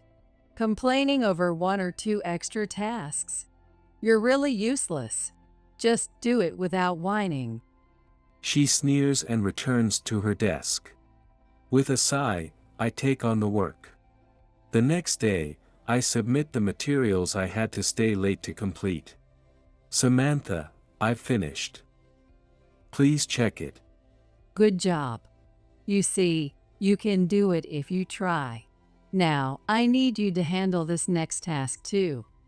The deadline for this one is also tomorrow, so make sure to submit it early. Samantha pushes another urgent task onto me. Excuse me. I already have other work. Could you ask someone else? What did you say? Are you defying my orders as your boss? I'm asking you to do it. You can handle this much, can't you? If you refuse, I'll fire you. She threatens me and forces me to take on the work. I reluctantly take on the work to avoid any further trouble. That day, I work overtime again, and the next day, I successfully submit the materials, but I'm once again assigned another task, leaving me exhausted. While handling the tasks from Samantha, my own deadlines are also approaching, leading to continuous overtime. Even in such circumstances, Samantha relentlessly and irrationally pressured me. Can't you even handle such a simple task? This is why I hate dealing with mid-career hires. Finish it quickly. If you upset the client, it's your fault. Yes. Samantha ridiculed me with a pleased look while criticizing me. She was clearly harassing me with malicious intent. However, I am just a first-year newbie. Unable to defy her, I continued to quietly follow her orders. Months passed, and Samantha's harassment escalated day by day, and recently, she started assigning me tasks unrelated to work. Tom, bring me coffee. And add some snacks too. Yes. She demanded coffee from me while sitting at her desk, massaging her own shoulders. I prepared the coffee, added some snacks, and placed it on Samantha's desk, offering it to her. Good job. Now, while you're at it, give me a shoulder massage. My shoulders get stiff from working. What? Oh, okay. I wanted to get back to work quickly, but I didn't want to upset her, so I complied with her request. Lately, it's always like this. Samantha has been demanding that I clean or run errands for her. Every time, I comply, but she always adds complaints or snide remarks. What is this? The coffee is too hot. I can't drink this. And be gentler with the shoulder massage. If it hurts more, it will affect my work. Today, Samantha started complaining again, and my pent-up frustration finally exploded. I ended up talking back. If that's the case, why don't you make your own coffee? Why should I have to stop my work to take care of you? What? What did you say? She turned to me, glaring sharply. Are you defying me? Are you trying to rebel? You've got some nerve. Well, no. But isn't it true? If you make your own coffee, you can control the temperature. Oh my. Talking back to your boss like that. I can't believe I've been giving work to such an incompetent employee. Though she was taken aback by my retort, she showed her anger. You're really brave. That's it. You're useless. You should just quit already. Samantha said this as she pushed past me and went out for lunch. Though it wasn't the way I wanted, I felt relieved to be free from her. An hour later, Samantha returned from her lunch break and, as usual, walked past me without a word and went back to her seat. At that moment, I had just finished the documents with a looming deadline, so I approached her desk to get them checked. Excuse me, Samantha. I've completed the documents. Could you please check them? Feeling a bit awkward, I spoke to her for the sake of work. However, Samantha remained silent. Excuse me. Samantha. She didn't say a word, just looked at the documents and then waved me off with the back of her hand. It seemed she had now decided to harass me by ignoring me. Realizing her intent, I assumed the documents were approved and returned to my desk. Even in the days that followed, Samantha continued to ignore me but still piled work on me. She would leave a stack of files on my desk and then return to her own desk to resume working. I regretted my earlier defiance, which had made the situation even more troublesome. However, since it was already done, I decided to accept the situation and focus on my work. A few days later, I started preparing for a business meeting scheduled for that day. The client for this meeting was Smith Real Estate, a major real estate company our firm had been targeting for a long time.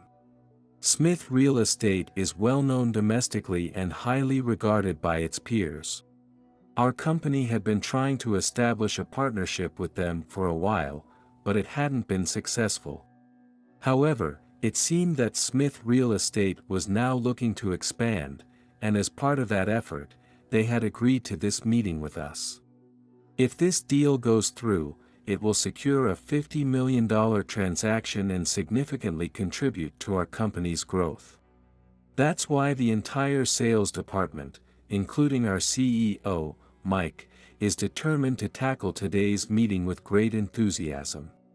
I felt very honored to be entrusted with this important meeting, but I was also filled with anxiety because Samantha was going to be present as well. She continued to ignore me, and I dreaded being alone with her. Can this really go well at this rate? Despite these thoughts, with only 3 hours left until the meeting, I continued to prepare to head to Smith Real Estate, the meeting venue. Alright, I think everything is ready. Samantha, could you please go over the presentation with me before we head to the client's office? In this meeting, I was set to handle most of the presentation. Given the importance of the meeting, I wanted to make sure everything was perfect. However, despite the significance of the day, she continued to harass me. Can you stop this childish behavior on such an important day? At least today, talk to me properly. I pointed this out, but Samantha kept ignoring me. Samantha, I'm getting really angry now. I can't hear anything. Finally, Samantha, who had been ignoring me all this time, opened her mouth, but she just looked at me with a sneer. At that moment, my pent-up frustration exploded, and I couldn't help but complain. Please, enough already.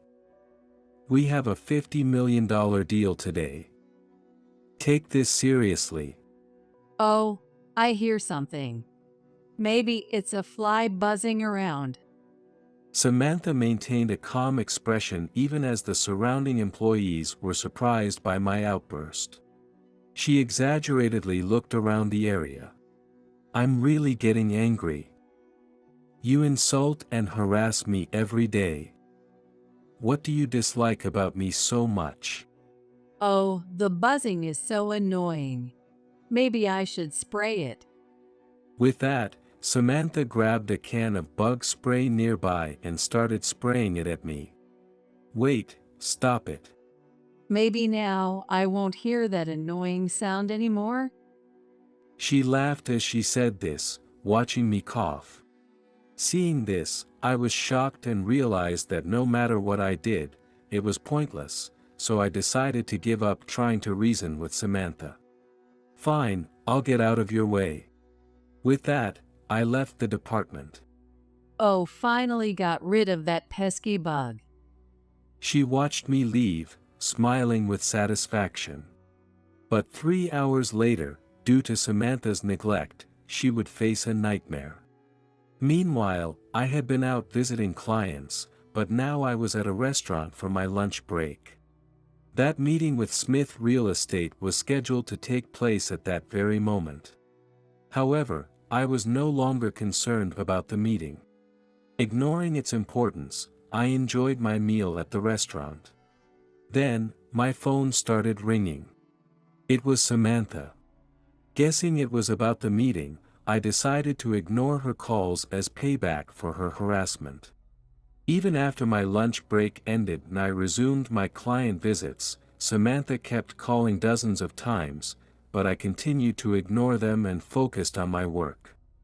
2 hours after the scheduled meeting time, I finished my client visits and was on my way back to the office when I ran into Samantha, who was walking with her shoulders slumped. She noticed me and stormed over, furious. Hey you. Why didn't you answer your phone? I was in a lot of trouble. Samantha glared at me, seething with anger. I kept my cool and responded dismissively. I was busy with work. Someone piled a lot of tasks on me. Could you stop calling me repeatedly during work hours? Work. You ignored the meeting, and you're talking about work. Samantha, in frustration, scratched her head. Seeing that she had gone to the meeting, I asked her how it went. So, how did the meeting go? Did it go well? Of course not. Why do you think I was calling you so much? Because of you, the meeting was a disaster. Samantha vented her anger and explained the situation. After I left the company, she had apparently been handling other tasks before heading to the meeting. However, when the time came to go to Smith Real Estate, I didn't show up. Nevertheless, Samantha took the materials I had prepared and went to the meeting alone. When it was time for the presentation, she tried to speak to the executives at Smith Real Estate but froze completely. The truth was, she had no idea about the flow of the presentation and didn't know what to say from the start. She probably overestimated herself, thinking she could handle it without preparation. In the end, the meeting didn't progress at all, and unable to bear it, Samantha lied about needing to go to the restroom and called me. But since I ignored her calls, she had no choice but to proceed with the presentation, which she couldn't manage, and ultimately, the deal was rejected by the client.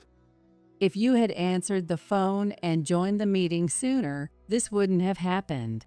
It's all your fault. It's your fault for always harassing me like a child. You shouldn't have let me go when I left the company.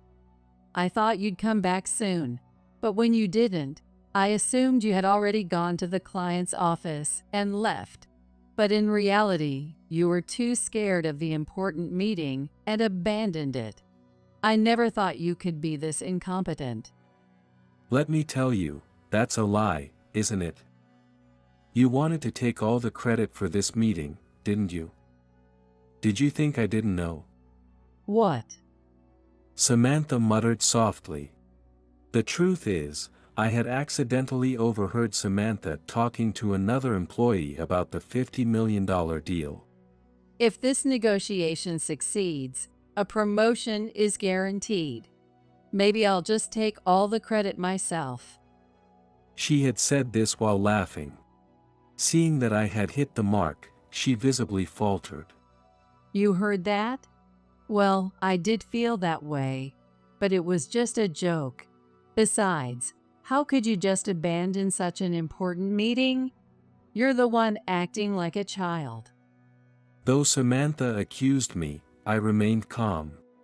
You said you wanted to take all the credit, so I let you. I'm just a first-year mid-career hire. I was just being considerate to my boss. This isn't the time for that. Anyway, we can still make it. Let's head to Smith Real Estate now. It's an hour away, but we can still get in. She suddenly grabbed my suit and tried to drag me back to Smith Real Estate. An hour later, we arrived at the client's office and went to the reception, but we were turned away. I'm telling you, we need to redo today's meeting. Let us in. However, our CEO Eric is currently out of the office. What do you mean? He was here just a few hours ago. Just let us see Eric. Samantha raised her voice at the receptionist. Fed up with her childish tantrum, I reluctantly tried to calm her down. Eric is busy. We can't inconvenience the company any further. Let's come back another day. No way. I can't accept this outcome. How am I supposed to report this to Mike? I'm not leaving until I see Eric. Samantha clung to the reception desk, refusing to give up. At that moment, a man's voice came from the lobby entrance. What are you doing? Please don't cause a scene at my company. Oh, Eric. The person who spoke was Eric, the CEO of Smith Real Estate. Samantha immediately rushed over to him. Eric, I deeply apologize for what happened during the meeting earlier. My subordinate couldn't handle the pressure and abandoned the meeting, but I've caught him and brought him here now. Please give us another chance. She apologized and began pleading with him. However, he shook his head, refusing her request. I've already told you, that's enough for today. I'm busy too. But if we miss this opportunity, you might not meet with us again, right? Our company can't afford to lose this chance. She pleaded desperately. Eric seemed tired of her persistence. As he held his head in frustration, he made eye contact with me, standing behind Samantha. Noticing my presence, Eric smiled at me. Oh, it's you. Sorry, I didn't notice. It's been a while. Well, a few hours, actually. What? A few hours? Confused by my words, she turned to me with a questioning look. Wait, what do you mean? What do you mean by a few hours? Explain yourself, Tom. As she started yelling, I reluctantly decided to explain the situation. I came here once before the meeting started. What? She looked puzzled, tilting her head in confusion. The truth is, right after I left the office, I went directly to the client's company and met with Eric. I explained the trouble caused by Samantha's harassment and requested a postponement of the meeting. I apologize for the inconvenience. I thought it would be better to inform you than to leave a bad impression by saying nothing. No need to apologize, Tom. It can't be helped. But tell me, does this Samantha always behave like this? I answered his question honestly. When I explained the harassment and snide comments I had endured from her, Eric was angry on my behalf. This is unacceptable. I've rescheduled the meeting for another day. I thought I'd send her away before starting today. But since she wanted to take all the credit, I figured I should at least see how confident she was. With that, Eric let Samantha in as if nothing had happened and let her start the meeting. However, due to her lack of preparation, the meeting didn't go well, and Eric, frustrated, ended it prematurely. What? So that means Tom had already called off today's meeting? Then it wasn't my fault that the meeting fell through. She sighed in relief. But there was no time for her to relax. Samantha, don't you care that Eric knows all about the harassment you've been giving me? Oh, right, Tom. How could you do this to me? I had no idea you were secretly meeting with Eric. Were you trying to set me up? Samantha couldn't hide her surprise. Then, she seemed to realize something. Wait, why are you so friendly with Eric? You only joined last year as a mid-career hire, so you shouldn't know each other. And why would Eric listen to an incompetent employee like you? Samantha questioned both me and Eric alternately. Feeling there was no need to hide it anymore, I decided to reveal the truth. Before I joined our current company, I worked here at Smith Real Estate. Eric was the CEO back then too. In other words, he's my former boss. What? Seriously? She was utterly shocked, clearly never having imagined this. Back when I was still at Smith Real Estate, I was scouted by our current company and was torn about whether to switch jobs, so I consulted with Eric. I've been scouted by Johnson Construction Corporation. I'm still undecided, but I'm interested in the construction industry and am considering a career change. When I spoke frankly, Eric looked disappointed but respected my decision. I see. It will be tough for us without you, but if that's what you want, you should definitely make the move. He didn't try to stop me and saw me off with a clear conscience. That encouragement helped me make the decision to join Johnson Construction Corporation. Samantha, who had been listening to the story, seemed unsatisfied. Why is someone like him so valued? Tom is an incompetent mid-career hire. How could Mike have scatted him? Unbelievable. Despite her outburst, Eric immediately defended me. He's a hard worker and was always at the top in sales. He was quick to learn and very capable. Didn't you see that in Tom? Well, Samantha pondered for a moment. She seemed to recall a few instances that made sense. now that you mention it, no matter how much work I dumped on him, he completed it perfectly, with almost no corrections. Exactly. Tom may not realize it himself, but he's truly talented, and our company grew thanks to him. That's likely why Johnson Construction wanted him so badly. Since they couldn't secure a contract with us, they decided to take our employees. It's a sneaky tactic. Eric still seemed to hold a grudge about me being poached. That's why he can't bring himself to like our company. Apparently, he's harbored resentment because many employees have been poached by Johnson Construction in the past. Still, Tom contributed a lot to our company for a long time. As a way of repaying that, I agreed to take on the meeting with Johnson Construction on the condition that he would be involved. I was also happy to agree to the postponement. I'm sorry to have involved you in our situation. It's fine. I trust you. Besides, with you at Johnson Construction, I'm sure you'll achieve significant growth. If we can do business together, it will be beneficial for our company too. As Eric said this, Samantha, who had been listening in a daze, suddenly began to beam with excitement. What? Did you say, if we can do business together? So you'll sign the contract with us, right? Please. This means my promotion is guaranteed, and a salary increase too.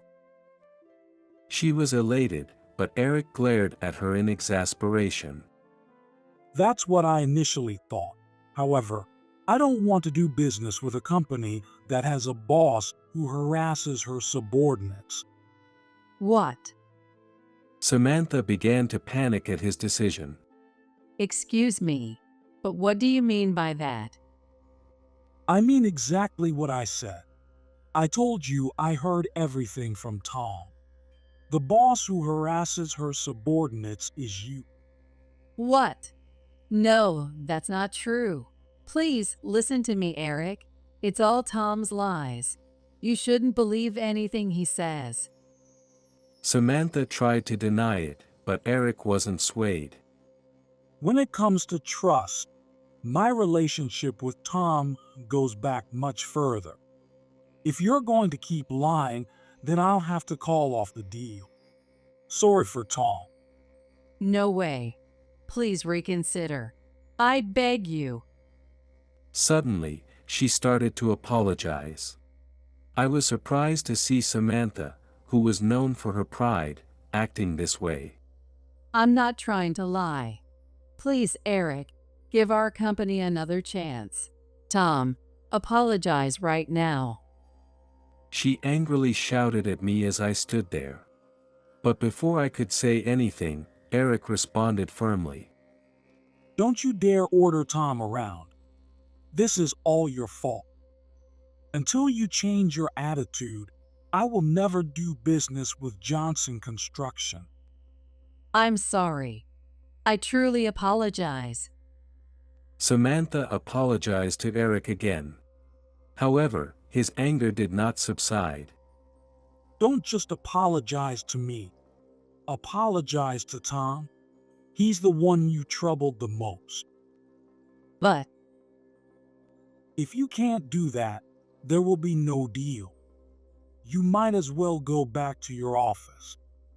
Given his ultimatum, Samantha reluctantly complied. Tom, I'm really sorry. I may have gotten carried away after my promotion to department head. Please forgive me. Although she apologized, I couldn't forgive her. I won't be fooled by your meek attitude. This apology is just for now, isn't it? Once we're back at the office, you'll return to your usual behavior. Do you have any idea how much of your true nature I've seen? No, I won't. I won't push work onto you or ignore you anymore. Not going to spray bug repellent on me anymore? I asked with a sly smile, and Samantha turned pale. Don't say that so loudly. Don't worry. I've already reported everything to Eric, including how it felt and even the taste of the spray. Both were bitter, it seems. I can't believe someone could do something so horrible. It makes me question your humanity. Eric's criticism hit home, and Samantha broke into a cold sweat, lowering her head. What's wrong? I can't forgive you unless you promise to stop the harassment. Remember this. When we get back to the office, I'll pour hot coffee on you next time. What? Coffee? What do you mean by that? Eric immediately glared at Samantha. She began to tremble. No, I didn't mean anything by it. Well, seeing Samantha's behavior, I regret letting Tom go. I have nothing more to say to you. Leave with him. By the way, I'll be calling Mike right after this to inform him of what happened. What? Samantha's face turned even paler as she trembled in fear, anticipating what was to come. Wait, please. I'll report it myself. I can't trust you to explain things honestly. I'll make the report. That way, Mike will accept the truth immediately. Don't do that. If you do, I'll lose my promotion. She seemed more concerned about her promotion than the fact that she had disgraced the company. I was increasingly disgusted with Samantha. Samantha, let's just go back today. Eric, I'm sorry for all the trouble we caused. It's fine. I'm sorry as well. Even though we agreed to postpone the meeting, it ended up being canceled. Not at all. Thank you. Goodbye. With that, I gave up and left Smith Real Estate. Tom, I'm so sorry. It was all my fault. Please ask Eric to reconsider. On the way back, she repeatedly apologized and begged me to convince Eric. But I ignored her, paying her back for her harassment, and silently returned to the office. An hour later, we arrived back at the office and went straight to the CEO's office to report. Mike was already aware of the situation and directed his anger at Samantha. What were you thinking? We just poached Tom, and now you're risking losing him. After a severe reprimand, Samantha was ordered to take an extended leave of absence. Mike then began discussing her fate with the executives. Considering the harassment of subordinates, her intentional sabotage to take credit, and the resulting ruined deal, they decided to take strict action against Samantha. She was fired and faced with a demand for damages, leaving her in debt. Samantha tried to find a new job to repay the debt but failed due to her age, so she had to start working part-time. However, that workplace was notorious for bullying newcomers, and she became a target.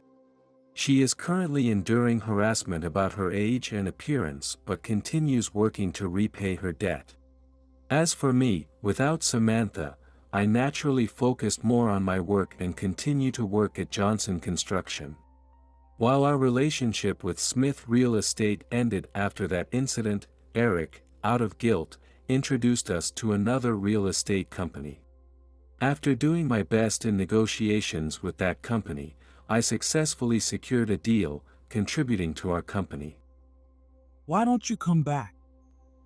Eric has invited me back several times, but now that Samantha is gone, I feel comfortable at Johnson Construction, so I've declined. However, Eric hasn't given up and occasionally tries to recruit me. While I might consider returning in the future if the opportunity arises, for now, I am committed to doing my best at the construction company. None of these guys graduated from prestigious universities. An employee of this company mocked several job candidates while looking at their resumes. Moreover, he repeatedly boasted with great pride about graduating from Stanford University. And there he was, continually posing questions no one could know the answer to, yet I kept providing correct answers one after another. Perhaps frustrated by this, he began to impose even more unreasonable demands on me. Solve this, and I'll hire you for a $3 million annual salary, he said, and handed me a math problem scribbled on a printer paper. As I stared down the equation, he watched me with a smirk. He probably thought I couldn't solve it due to my low education. But I just smiled back at him and added, "You'd better prepare $3 million right now." He had no idea what that smile meant or what fate awaited him. My name is John Smith. I was born and raised as an ordinary person. My athletic ability is average, and my academic performance was middling. However, there has always been one thing I've been confident about since childhood. Your total is $34.52. Growing up, my family ran a small store, and I often helped my grandma with it.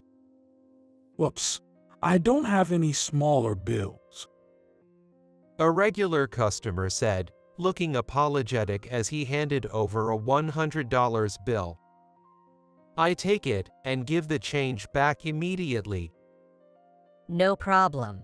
Here's a 50, and then 60.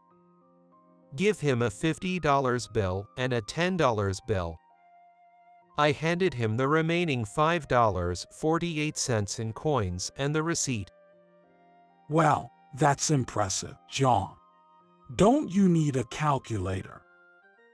Since the payment system is outdated, there are no cash registers like those in supermarkets or convenience stores. Calculating change must be done with a calculator or, alternatively, no, I can do it in my head, by mental math. You're still in 3rd grade, right? Yo. That's admirable. I'm looking forward to seeing what you'll do in the future. Initially, I followed my grandma's example and used a calculator. But I found pressing the buttons a bit cumbersome and gradually started to think that calculating on my own was faster, especially when it was busy. Since then, I've been giving change using mental arithmetic. When I started practicing in the 2nd grade, I often made mistakes and was corrected.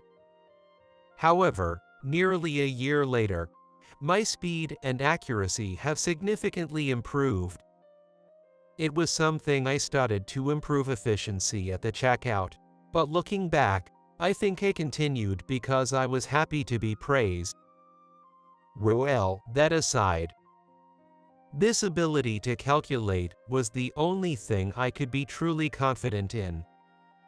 I wouldn't say I was always confident, but I've always been very curious. Whenever I didn't understand something, I would immediately ask my family or teachers and pursue the answer. Hey, Mom. What's up? Why is the sky blue at noon, but orange in the morning and evening? You ask the tough questions. If it was something simple, she would tell me right away. And if it was something even my parents didn't know, they would go out of their way to look it up and teach me. I was always asking why and was often teased as the why kid. Thanks to my habit of learning trivia that seemed beyond my years, my classmates at school would call me a Dr. Know-All. Like why the color of the sky changes depending on the time of day, or why the South Pole is colder than the North Pole. Or that the appearance and color of dinosaurs in encyclopedias might not be accurate, or that the outcomes of dice rolls aren't evenly distributed. Even then, I was somewhat proud that none of my classmates knew such things. By the time I got to middle school, I found all subjects fascinating and couldn't get enough of studying. I loved to study. In my English class, I was fascinated by the literary works of a great man, so I got a paperback copy of that man apart from the class and read it thoroughly. Studying science made the phenomena around me seem interesting, and I reached for creature encyclopedias, scientific magazines, and even international research papers. As a result, I became good at English class. Social studies were interesting too.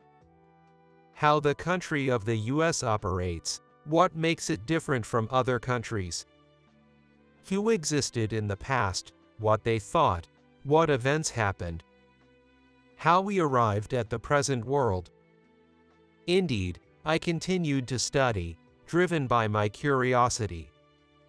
Among the main 5 subjects, mathematics, in particular, captivated me the most. There are 2 reasons I can think of. One is the universality of mathematics. What is proven correct is basically always correct. It's rare to have exceptions like in science, and it doesn't have the ambiguity of human emotions like history or English. Its beauty. The other reason is simply that I was good at calculations. I've been helping out at the store for over 6 years now. I still do all the change calculations in my head, and thanks to that, I've acquired a reasonably high computational ability.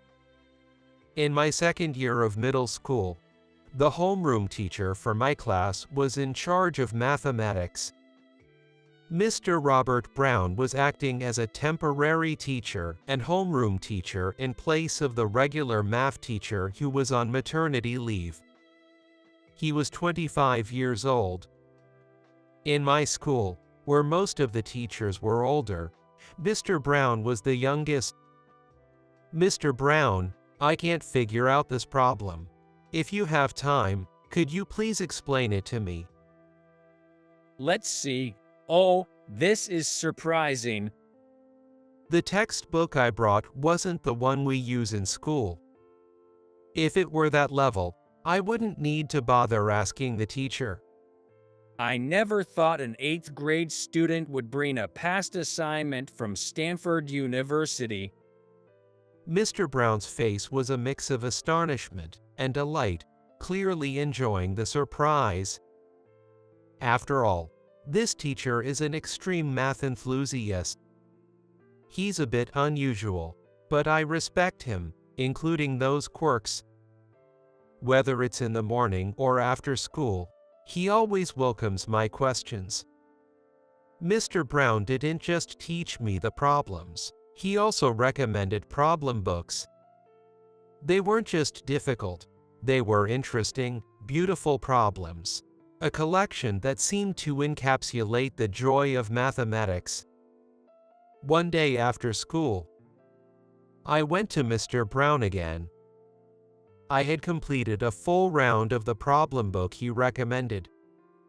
Mr. Brown, I finished the whole book. Oh, well done. Was it too easy for you, John? His eyes were shining.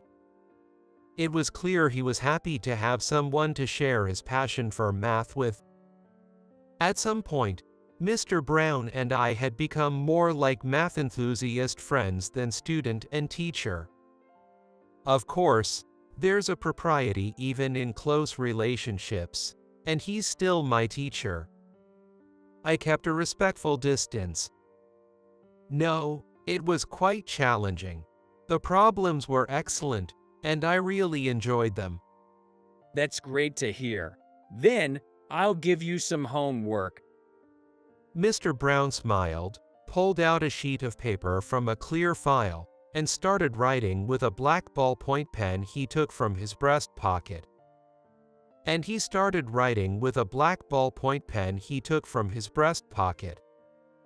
I watched eagerly, wondering what kind of problem it would be, and saw this written on the paper. Create a math problem that even Robert Brown can solve. I was stunned by the assignment. He continued, You're already at a sufficient level when it comes to solving problems. That's why I want you to try looking at it from a different perspective. A different perspective. According to the teacher, there's a view you can see just by solving problems. He said that there's an unseen beauty in mathematics, and he wants me to discover it. I'll give it a try. I'm looking forward to it. I took the paper with the homework assignment and went home for the day. The next day, I quickly set to work creating a problem and presented it to Mr. Brown. However, he solved it as easily as if twisting a baby's arm, in no time at all. It's a beautiful problem. I can really feel how much you love mathematics. Putting his pen back in his breast pocket, the teacher continued. But in sticking to beauty, the difficulty has been sacrificed. Indeed, the difficulty wasn't high. Just as the teacher said, it seemed I was too focused on creating a beautiful equation and solution. All right, bring me another masterpiece when you've made one. I'll always be waiting. Yes. The day after that, I made another problem thinking, this time for sure, and took it to the teacher with high hopes. The second problem took longer to answer than the first. Though he ultimately solved it, I thought it was an improvement over yesterday. Feeling proud, I listened eagerly for his feedback. It was indeed a difficult problem. It took me longer than I thought. But what did you think when you looked back at your own problem? Well, I immediately understood what Mr. Brown meant. I had been thinking the same thing while creating it. It's messy, isn't it? Well, to put it negatively, yes.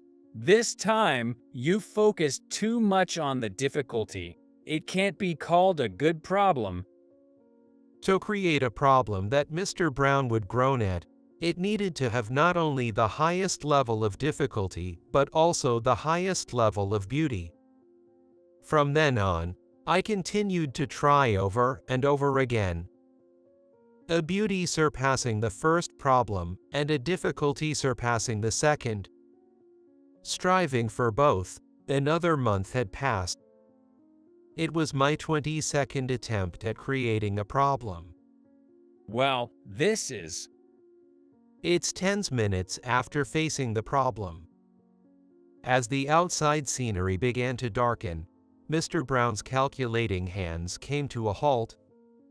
His usual ballpoint pen spun lightly atop his hand. Not bad, John. Eh. Man, I'm stumped. I can solve this problem. He declared defeat, but it took me a few seconds to comprehend his words. Once I grasped the situation, emotions flooded over me. Really? Yes, it's incredibly difficult. No matter which angle I approach it from, I don't feel any closer to the solution. Yet, the question is remarkably concise. I think it's a fantastic problem, as good as it gets. I did it. I did it. I couldn't help but clench my fist and strike a triumphant pose. Normally, I was the quiet one in the corner, but this time, I made quite the commotion. That's how much I was driven to outdo the teacher. Even after going home, eating dinner, and taking a shower, my excitement didn't fade. Lying in bed, trying to close my eyes, my thoughts kept swirling around and around. Eventually, I fell asleep as if knocked out, but needless to say, I was exhausted the next day from lack of sleep. Months passed since that event. My love for mathematics grew even more, and I finally started tackling the Millennium Prize problems. Solving any of them would yield a prize of $1 million. My competitors were genius mathematicians from all around the world. Needless to say, it wasn't easy, and I found myself going back and forth between the staff room and the library every day. Sometimes, I worked so hard that I got dark circles under my eyes from lack of sleep. Seeing my condition, Mr. Brown made a proposal. Am I trying to for the International Mathematical Olympiad? Yes, the registration is starting soon. I'd really like you to participate, John. It could be a good change of pace for you, right? Indeed, it seemed like it would be a good refreshment. Plus, I was curious to see how far my abilities would hold up on a global scale. All right, I'll give it a try. That's the spirit. Leave the arrangements to me. Thank you, Mr. Brown. I appreciate it. And so, I found myself participating in the Mathematical Olympiad, almost as if I was pulled into it by the hand. I never imagined I would win a gold medal at an international competition. Realizing I could compete on a global scale boosted my confidence in my mathematical abilities. Even though I became known as the odd one out, that confidence told me, what others think doesn't matter. I love mathematics. Thus, I always continue to look at formulas. Those moments were truly happy for me. By the time I was in my third year of middle school, my surroundings had changed drastically. I had to say goodbye to Mr. Brown, who had finished his substitute teaching while another teacher was on maternity leave. To make matters worse, the family business couldn't sustain itself any longer, and we were forced to close the shop. My grandma began showing signs of dementia and had to be placed in a facility. Under such stress, my dad fell ill and passed away shortly after. Being an only child, it was just my mom and me left. We had to sell the building we used both as a home and a shop, and move to a more affordable area far away. The onslaught of despair felt like a bad dream. At my new school, I was the odd one out and spent a lonely year. During that time, memories of Mr. Brown and mathematics were my only solace. Nearly 3 years later, as my high school life was coming to an end, it was time to make serious decisions about my future. I was confident I could get into a decent university if I continued as I was. However, Mom, I've decided not to go to college and start working instead. I brought this up to my mom as we were discussing my future path. What are you talking about, John? You've always said you wanted to go to college. That's true, but I can't let you bear all the burden. After closing the shop and losing my dad, my mom had raised me on her own. It had been 4 years since our lives had changed. Going to college would mean needing more money and time. You shouldn't worry about that. It's your life, John. You should do what you want to do. But if I do that, the biggest tragedy would be for my son to feel restricted because of our situation. I want you to be free to spread your wings without being defined by anyone else. Mom. Hearing those words, I couldn't help but cry. With the utmost gratitude, I chose to pursue further education. And now, my college life is coming to an end without any delays. I will be able to graduate in 4 years. While working on my thesis, I also focused on job hunting. Even though my mom told me not to worry about home, I looked for jobs nearby so I wouldn't have to move away from home. The cost of my grandma's care facility and the unpredictability of my mom's situation worried me. After registering my profile on a job hunting online system, I quickly received an invitation for an interview. The job was in the IT industry, and the workplace was less than an hour from home. Considering it a good opportunity, I decided to apply. All right, I'm off. Okay, take care. I checked my appearance in the entrance mirror one last time. With determination in my heart, I left the house, my unfamiliar leather shoes clacking against the ground. My mom watched me go with a tender look in her eyes. In response, I too offered a smile. Entering the venue with nerves tingling, I received instructions from a staff member. After waiting at the designated spot, my name, along with a few others, was called.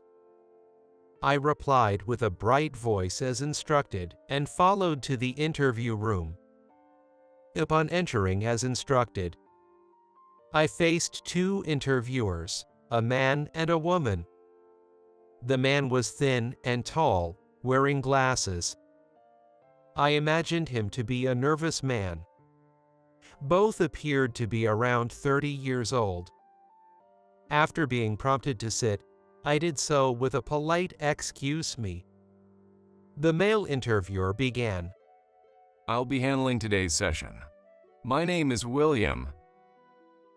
Following his introduction, the female interviewer also introduced herself, and we all exchanged greetings.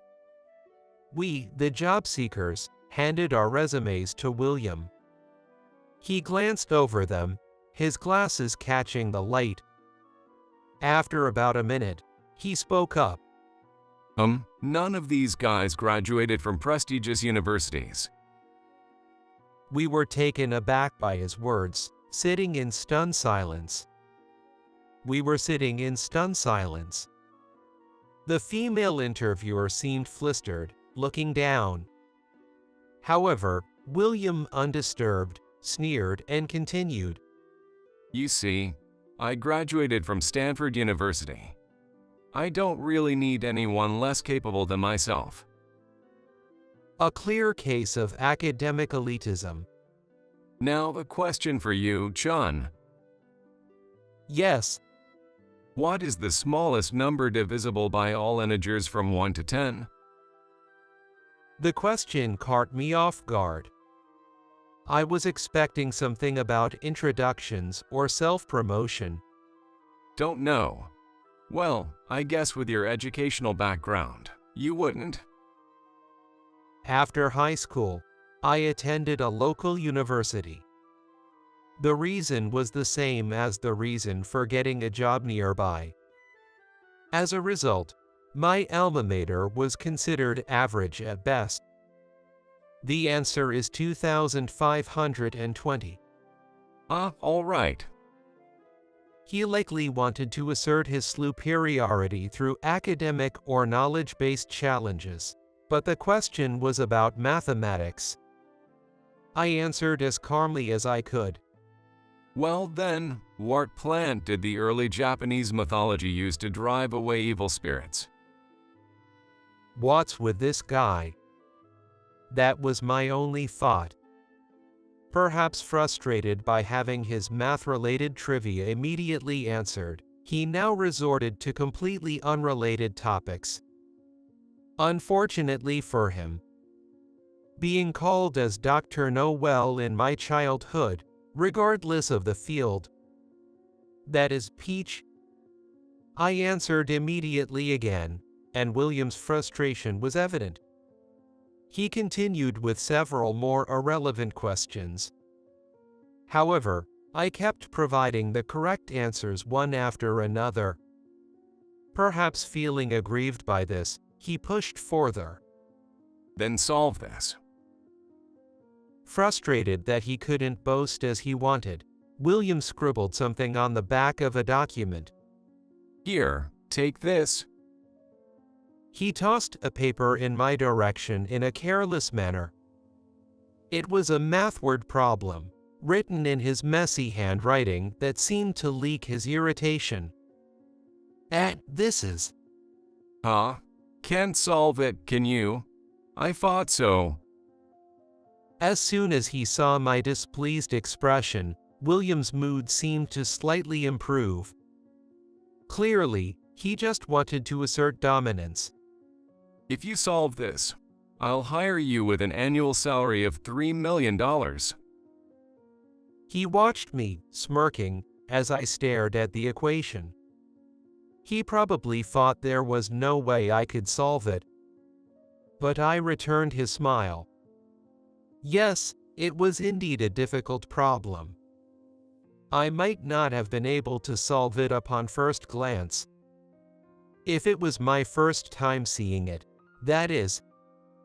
I've solved it. Please remember your promise of $3 million.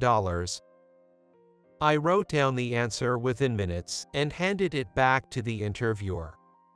What? He looked at me incredulously, his voice losing its confidence. Don't try to bluff your way through. Please grade it. William's hands trembled as he held the paper, scrutinizing my answer. No matter how much time passed, he couldn't declare it right or wrong. What a shame. Wrong. Do you know the answer? What? This problem. I returned the pen to my chest pocket while looking him in the eye. The reason I could smoothly solve such a difficult question.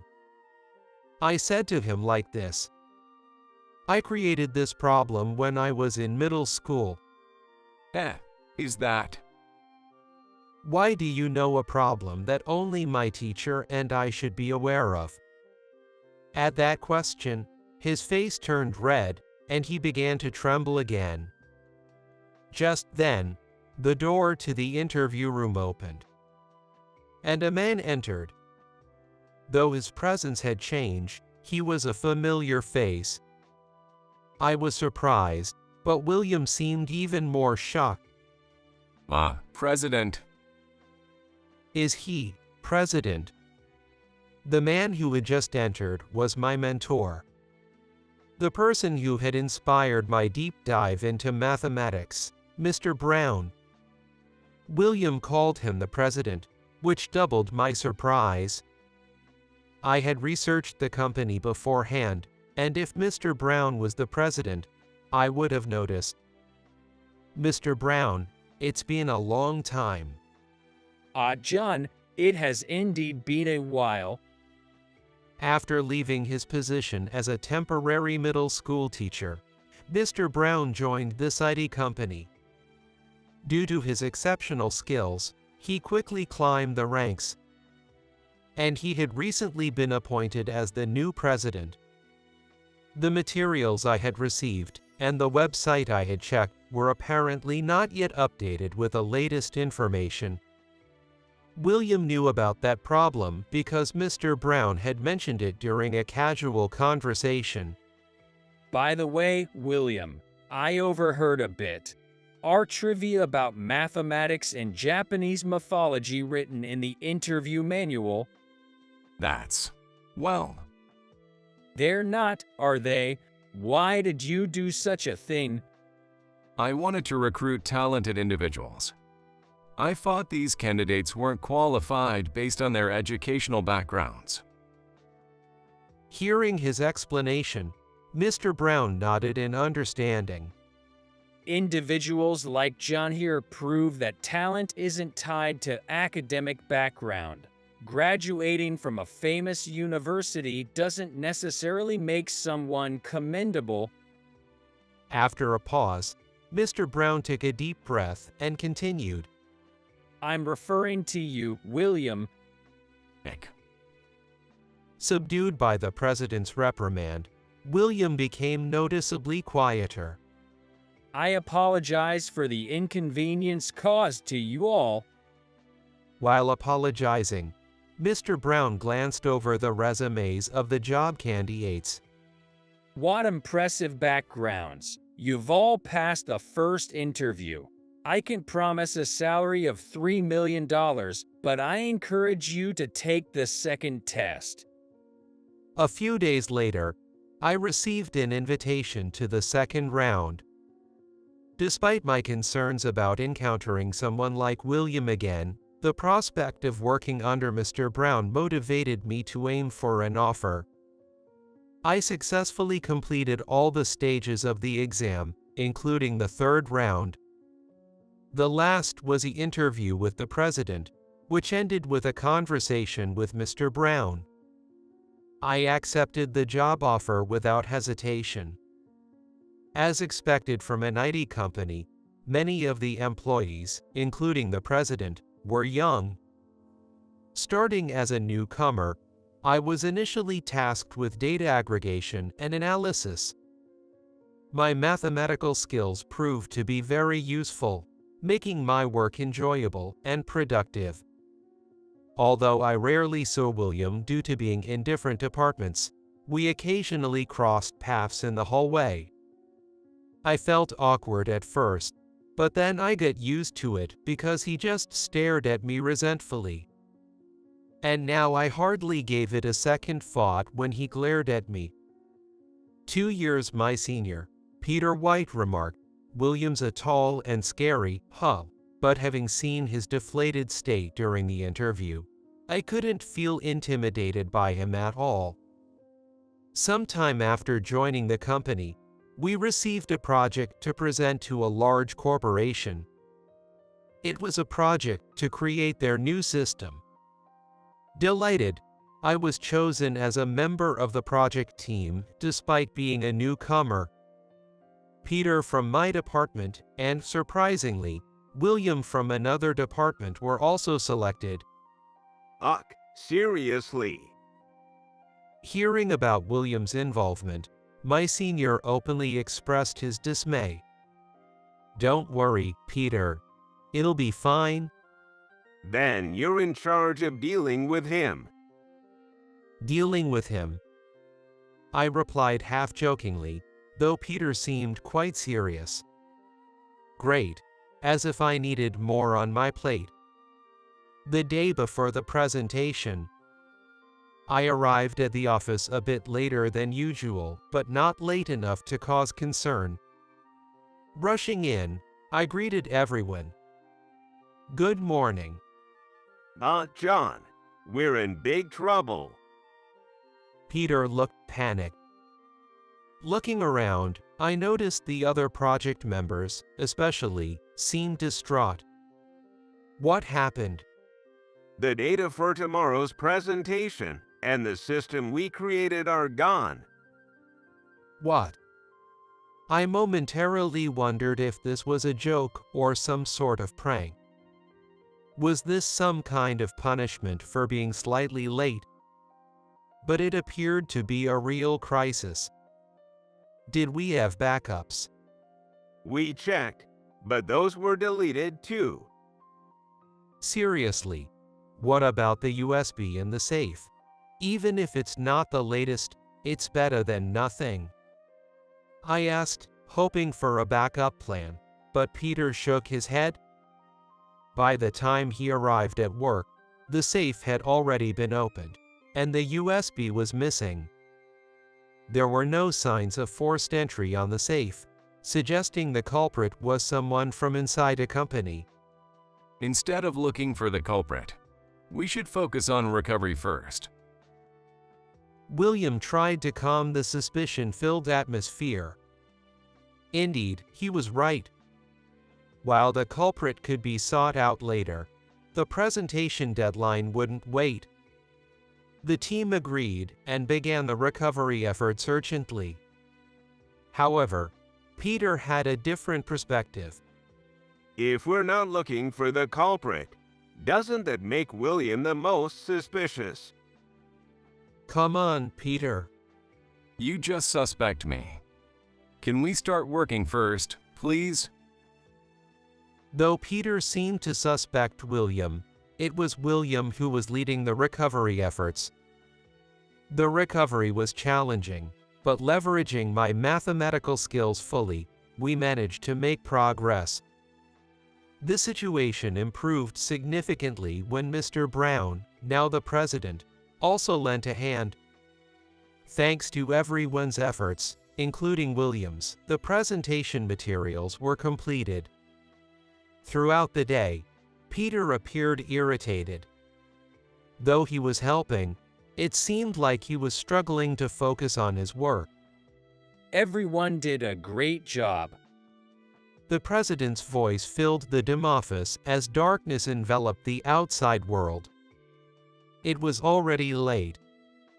When I looked at the clock, both the minute and hour hands were pointing at 12. Good job all of you today. Everyone started to say their words of appreciation to each other.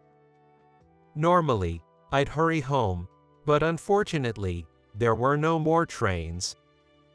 It seemed ridiculous to spend dozens of dollars on a taxi to get home. So, we ended up staying the night at the office. After being away for a few minutes, the president returned to the office. After stepping out for a few minutes, Mr. Brown returned with a large tray in his hands. This is my way of thanking everyone for their hard work. Please help yourselves. He placed the tray on the desk. It was sushi. The realization that delivery was still possible at this time. Come to think of it, I was so engrossed in my work that I forgot about dinner.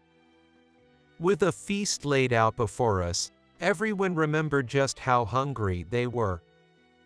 The sushi disappeared rapidly until only pickled ginger and empty plates remained. Now, are you all full? After the meal, as sleepiness began to set in, the president started a conversation. He was holding a tablet in one hand and operating it with the other. The loss of crucial data and the USB from the safe. What a significant incident. It was a reminder of why we were staying so late. However, the culprit made a mistake underestimating our security. As he said this, the president turned the tablet screen towards us. It's troubling, Peter. The screen showed Peter taking the USB from the safe. It recorded around 6:30 that morning.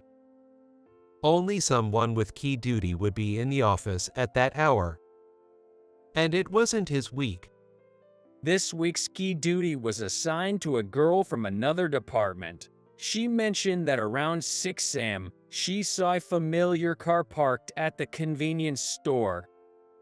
It seems she didn't actually see Peter then, but because the same car was parked in the company's parking lot around 8 a.m., it left an impression on her. The car's color, model, and license plate number were all identified, leaving him in a very difficult position. Shall we hear an explanation? Ick. He hung his head and groaned. Noticing the cold stares from the team members, Peter eventually began to mumble. Actually, I've received an offer from another company. He revealed that he was secretly headhunted due to his excellence. They offered me better terms than this company, and I couldn't turn it down. But there was a condition attached to accepting the offer. That was my motivation for what I did. If this project succeeded, our company would take a significant lead over our competitors. He was ordered to ensure that didn't happen, he explained, his voice breaking with sobs. However, no matter the circumstances, his actions were inexcusable. The president fired him on the spot and sent him home forcibly. As everyone else settled into sleep, I found myself awake, gazing out the window. Can't sleep. The president. Yo, I guess I'm just not feeling it tonight. There was tension, yes, but also sadness for the senior who had taught me so much, now gone. Well, we've been through a lot. How about we do some math to clear your head? No way, thank you, but I've had enough for today. We shared a laugh, reminding me of our discussions back in my middle school. Actually, I should tell you, it was William who suggested you for this project. What? William did? Yes. It was a surprising turn of events. Given that I thought he had held a grudge against me since the first interview, this revelation was quite a shock. However, today's events had made me see him in a new light. Seeing his dedication to the recovery effort had completely changed my initial impression of him. People can change, for better or for worse, just like William and Peter. For better or for worse. It just like William and Peter. William seems to recognize your abilities. He's a talented individual himself, though a bit peculiar in some aspects. I almost blurted out, "That goes for you too, the president." But I held back. If he says you too, it's over. After more conversation, sleepiness began to take over the tension. John. Yes. Could you finally tell me the answer to that problem you created? Sure, let's go over it after 10 years. I began to jot down the problem statement and explanation on the back of some unnecessary documents on the desk. As expected, the president quickly grasped the difficult parts. It seemed the solution was simpler than expected, like finding the egg of Columbus. And finally, so the answer is undefined. Undefined, ho? Yes, kind of like humans, right?